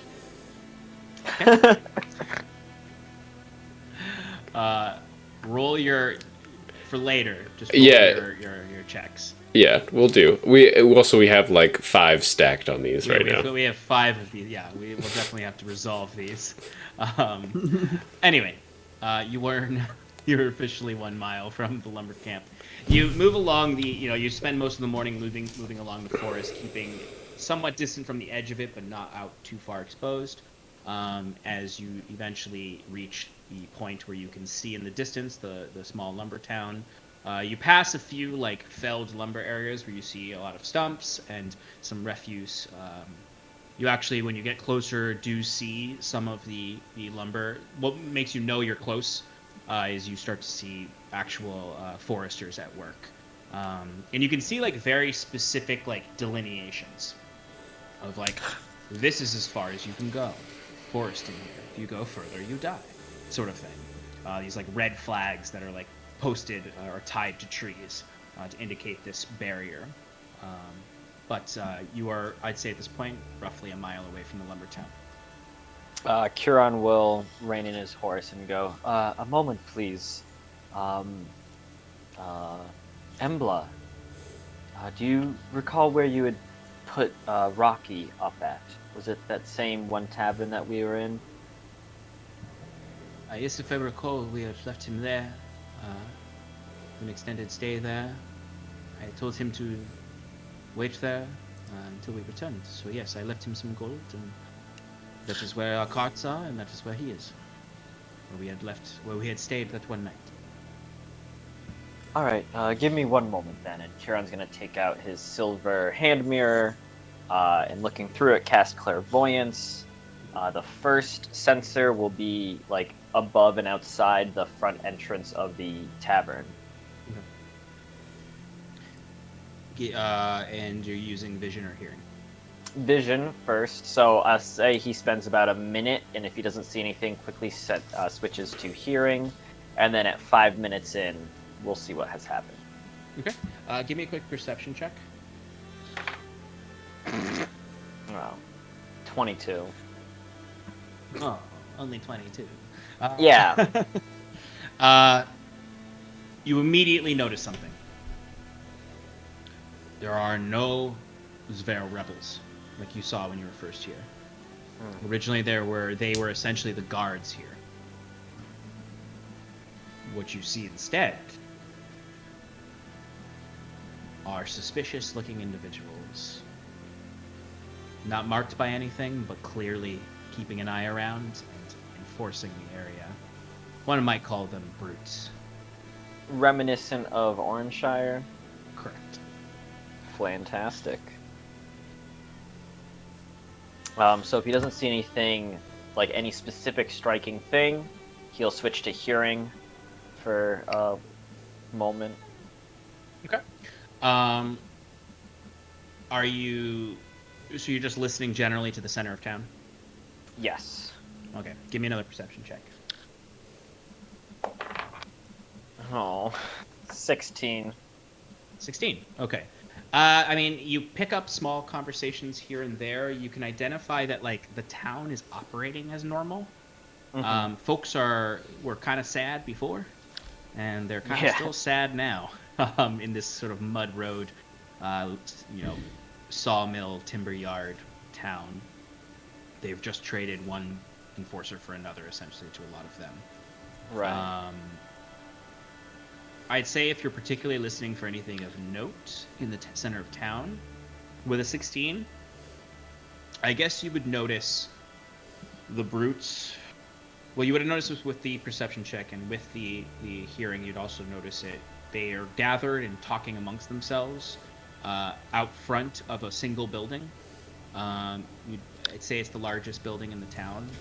There's no sign on it. You presume this might be some sort of town center or something of that nature, as they're all just there's the largest cluster of them are hanging out front of there. And you notice them they're just milling about, they're spitting, they're chewing tobacco, they're just talking. They're not even really keeping an eye on anything. But there's a lot of them out there, and they have that familiar just sort of commoner, but not, their clothes are a little bit nicer. They're not rags. They're made of nice cotton. They have those, what do you call them? Those Irish hats. Bowler? Not bowlers, but the Kegels? flatter. Yeah. Kegels? Kangle is what you meant to say. Kangle, but also just the flat cap, I think it's called. Flat cap. Yeah, that's it. That's a good name. That's the right name for it. Kegels. Yeah. So they're, those flat caps. They have, sort of general. There's a uniform, but it's really, varying in design. Any Peaky Blinders? They look like fucking they look like Cillian Murphy in Peaky Blinders. Oh. But yeah. What are we doing today, John boy? But that's what you No notice. fighting. You No don't notice- fighting! No fighting! No fucking fighting! Sorry, go. You see someone rehearsing that out front now. You don't hear anything of note though out here. You don't see anything of note other than this cluster around what appears to be some sort of longhouse, wooden, ramshackle town hall structure. Okay, and if you had to give me a rough guesstimate of numbers. Oh yeah, there's 6 of them outside of that. In the camp total, if you took the time to try to count them, there's roughly, you guess somewhere between 12 and 15 total. Okay.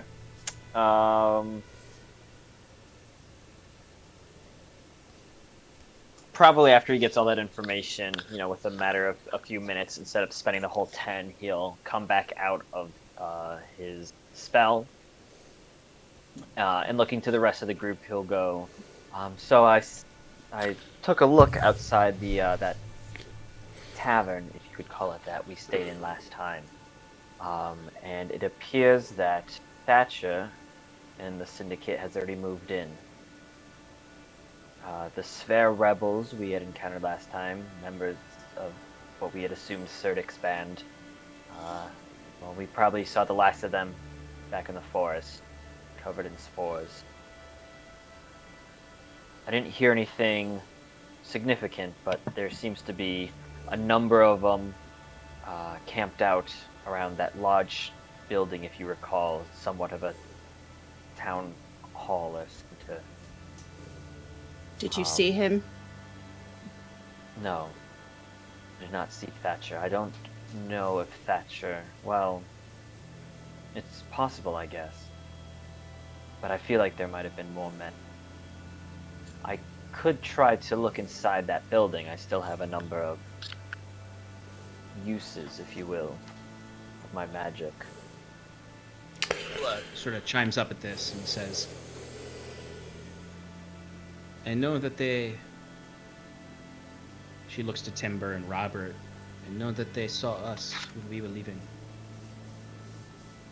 When you escaped from Oranshire, did they see your faces? I'm pretty sure I hid myself pretty well. I don't think they know who I am. They might know the name, but not the face. They'll definitely know who Scarlet Cal are. But I think I should be safe as well. Rocky knows his way around these fruits. They did see him escape from the city. If you want, I could go in there and try and find out what they know. You'd have to go by Well- yourself. I don't think that's a good idea. I It wouldn't think be the first best time. I think the best option is to get in and out as quickly as possible. We don't necessarily need any information on this right now. Our goal is to get away from the Syndicate and Thatcher for the time being. Agreed. Could we get around them from the back and just enter through the back of the or one or two of us enter from the back of the inn? Yes, we don't all have to go in, do we? No. Well, as Elsbeth said, they might recognize Rocky.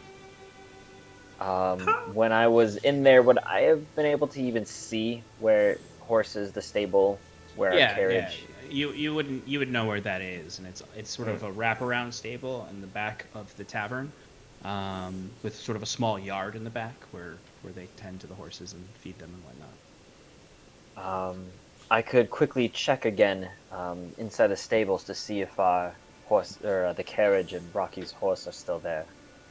At least the carriage is, because we had two of them. Check how far away they are from each other while you're at it. I'm sorry, who's far away? The guards, the Thatcher's men. If they're Well, there all was a- grouped up, we might be able to take them out in one go. Wiswick, you'd destroy half the town if you did that.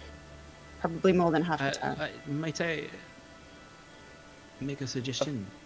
Of course. I've heard you often message people from a distance. Ah. Would you perhaps check to see if Rocky is even there? Man, don't you just love DM characters? Huron gives like a very appreciative, bow reminiscent of something Cal might do, with a little elven flair, to show his great appreciation for helping out a fool that couldn't even think of that. And then he'll cast message, sending. He's gonna cast sending because I don't have message to Rocky, and he'll say, "Greetings, Rocky. It is Huron of the Wayward Five." That's right. We came up with a name. No, this don't. We are with Elsbeth, Embla, Valen, Kinsley. Wiswick, Bill, Grufar, outside- Yellen, Gedry, Pedry. Outside the town? Yeah, there's no name for the town. Yeah, I guess you could call it the Revival Lumber Town. The town. Where you at? Love, always. Suck a dick, XO. Wiswick. Suck a dick, Wiswick! Huron, you hear a response back almost immediately. That just goes, fecking... Oh, I almost said fecking Christ. Fecking hells, where have you all been? I've been cooped up in this room, hiding from those fucking syndicate members out there. It's been a week. What are you all doing up there?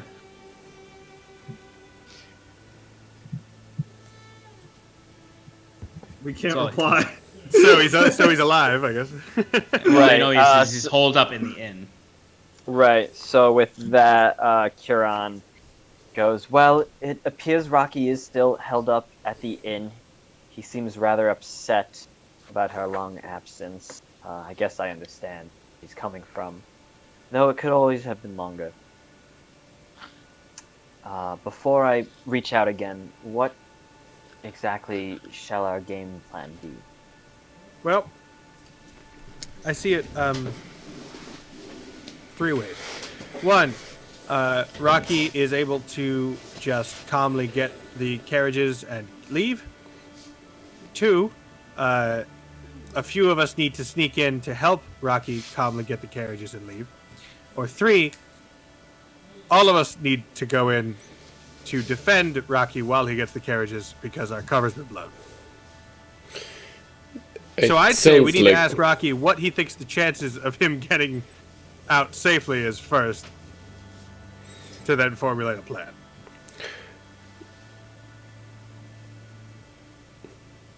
Alrighty then. Then we do plan B, and then plan B leads into plan C. If necessary. Correct. If necessary. As they're saying this, Kieran's sending up another message. Apologies. We all almost died. Several times.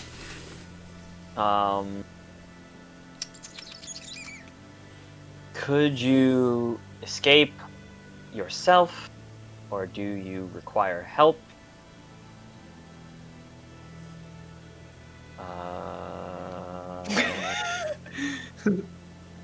Let us know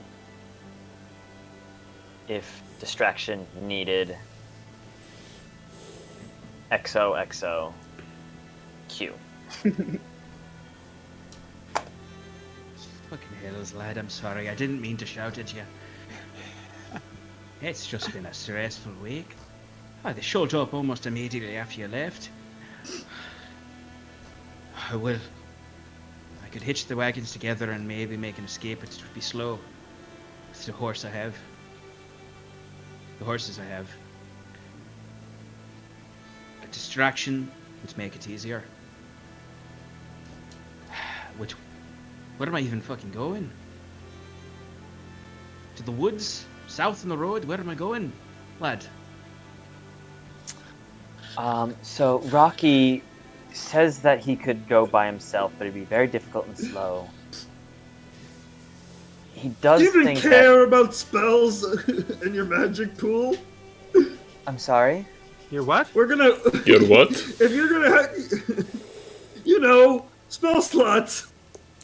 Like, Right, yes. like The amount of magic that I can use given to me by Ilyvania. Which has got you on like a spigot? Well, What did am Rocky only say? Rocky said that he could use a distraction if possible and some help. Also, I forgot to tell him exactly where we're gonna go, so we should also figure that out first before I mess with him back.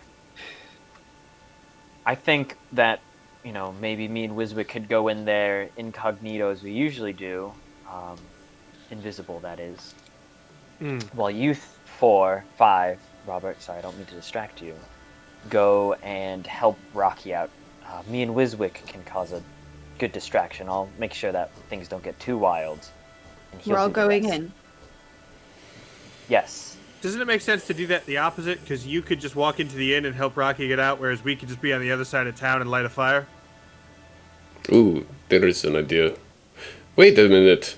I have an idea. What is the town made of? Wood. Wood. A lot of wood.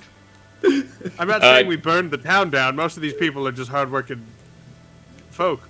Visvik. But like a little To fire be is fair, fine. it would probably help Should them be if we foul. burnt the town down. Because there's No. a zombie army to No. the north. No. Yes, to the north, not here. They were Yeah, heading they're the going the opposite direction. direction. And they Visvik. wouldn't have anywhere to. No. Visvik. That's Little cruel and fire. inhumane.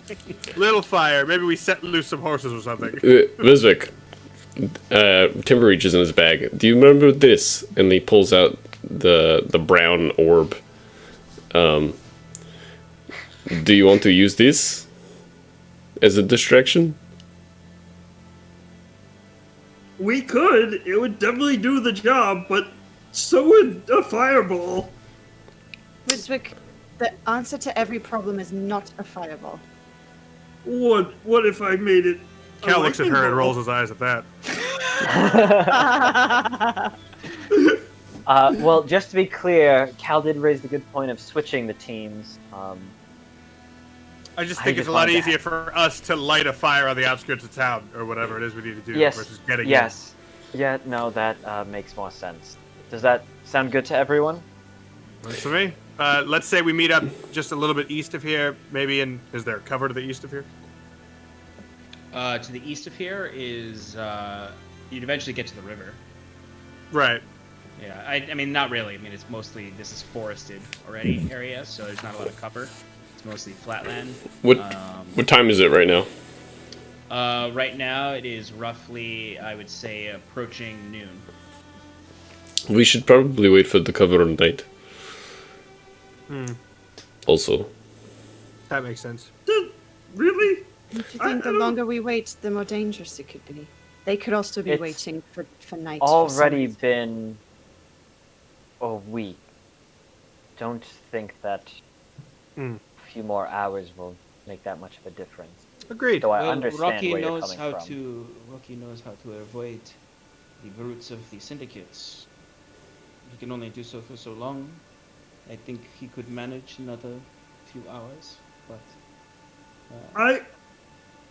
I'm saying, I don't think I've been identified yet.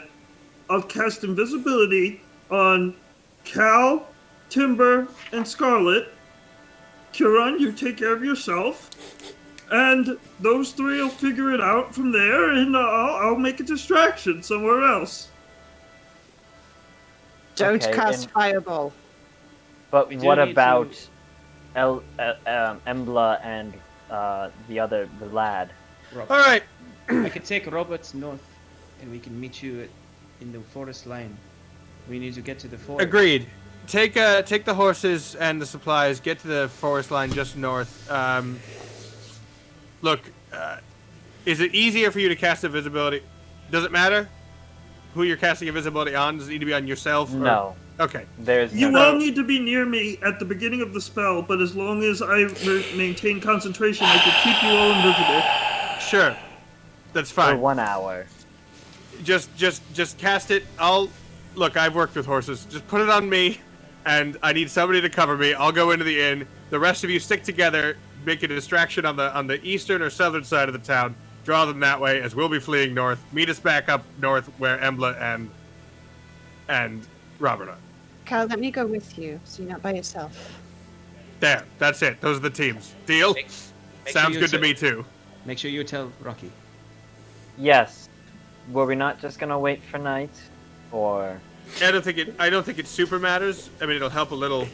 Not anymore I can fly. since When it's Well- night, so You all are very powerful, but I think the sooner we get our man out of there, the better. Daytime also provides a certain level of cover, casualness. Nighttime is often provocative of eyes and watch. So's daytime. That logic doesn't make any sense. always a font of wisdom, Embla. Anyways, No, I'll let's reach just out do to- it. It's If you're fine. trying to casually leave Rocky's cart, That's better fair. if that's All right, happening let's at do it. day than in the middle of the night. I agree. I'm on your side here. We don't need to argue. I'm not arguing. I'm just defending my position. Let's spar later. You know, we'll work this out. We'll, Rick. we'll work yeah, exactly. She just has her last comment is, we'll work this out in training tomorrow. Sending to Raquero. So we will be sending. Sorry, we're gonna retract that. Sending. Cal and Scarlet will come to the inn and help you out with carts and lead you back to us with a fun distraction cue. You're one word short. Love. Love Q love. All right, that sounds like a better plan than nothing. I'll get the carts ready. I'll try to be stealthy as I head down and not be noticed by anyone, but if they can meet me by the carts, just help me get the carts out of there. It'll be good. I'll follow their lead. I'll be ready in the next hour. All right. Rocky says he'll be ready in an hour. We should be good to go. Okay. So, Cal and I almost said Anna. Cal and Scarlet are going to head in after Wiswick casts invisibility on them to help Rocky get the cart out of there. The rest of you are going to create a distraction in the southern portion of the town, or at least just in the opposite direction. You have your plan as you begin heading towards the small revival company town as Rocky is getting the horses ready. As you begin the first step towards making your way into Caradolan and Oxland proper and continuing this journey. But as we have reached the late hour of the night, I believe that is where we'll end this evening, and we'll engage in your infiltration in next session. Before I do my thank yous and goodbyes, Scarlet, I believe we have a last giveaway to do. Yes, we do. We have one more giveaway to do tonight, and it is for a DM screen from Talon and Claw. This is a big one. So if you have not entered hashtag 1 year into the chat, do that now. Do it. Do it Give me, now. Bit now. Hashtag 1 year into chat, and we will be doing our final giveaway for the evening for our 1 year anniversary. Sean, did you ever do your toast? No. Where's your toast? Fuck you guys. Suck a dick. Wiswick. No. Thank you all for supporting us over the last year of streaming. We have not missed a Monday yet, and we hope not to miss any Mondays in the future. Mondogs. Mondogs. Thank you. It also was a Mondog at the beginning of this session. It's now Didn't we miss a Mondog once? No, we because we had technical explosions. No, I don't. No. think so. We were delayed an hour. And there was one time where Sean took over because we certainly missed the first hour of at least 2 Mondogs, but we've made all the Mondogs. We have made all the Mondogs. All right, let's roll this. So get those. We're gonna have a 10-minute countdown to get you 10 second countdown. 10-second countdown. So you gotta do 10 seconds, and then Shannon has to wait 10 seconds, and then hit the button. It's an illusion. Everyone, this is the 10-second toast. Thank you so much for supporting us right here. Thank you, cast and crew of Advantage in Paradise, for being excellent collaborative storytellers and providing us with fun each and every week, and providing me with the opportunity to express my world of Aradune in this unique and different way. I hope we continue this, and I hope our new shows are as successful as this is, and we thank each and every one of the 45 of you for being here, or however many. Twitch, I know, messes with that number, and for supporting us over this year. We hope to see you again next week in Advantage in Paradise. 10, 9, 8, 7, 6, 5, 4, 3, 2, 1. Happy New Year! Who's the winner? Happy New Year is Wayward Sage! Excellent! Carry on my wayward sage! Oh, nice. And thank you, Sean, for leading us through this journey for a year and for letting us party in your world. Thanks for dealing with my shit all the time, Sean. It's my favorite thing in the world, is Wiswick shit. It rejuvenates me. Wow. Well, quote actually D&D shit. Quote. You have to deal with me and Alex going, that looks dangerous. That's true. That's true. We're dealing with Wiswick shit. Let's go the other way. I'm sorry, Sean. What kind of rock is this? Like, how weathered is this? What are we talking? Excuse me. I know we already heard the lunch menu, but is it possible for us to hear the dinner menu? Yeah. Are you serving dinner already? Thank you, everybody, for joining us in Advantage in Paradise for a whole fucking year. We hope you'll stick with us for another year. Enjoy your evenings, and we'll see you again in Paradise throughout the week. Thank you. You guys are the best. We love you. Bye. Don't die. Stefan, nobody can hear you. You've been blessed by Ilivania to the depths of your microphone. Goodbye.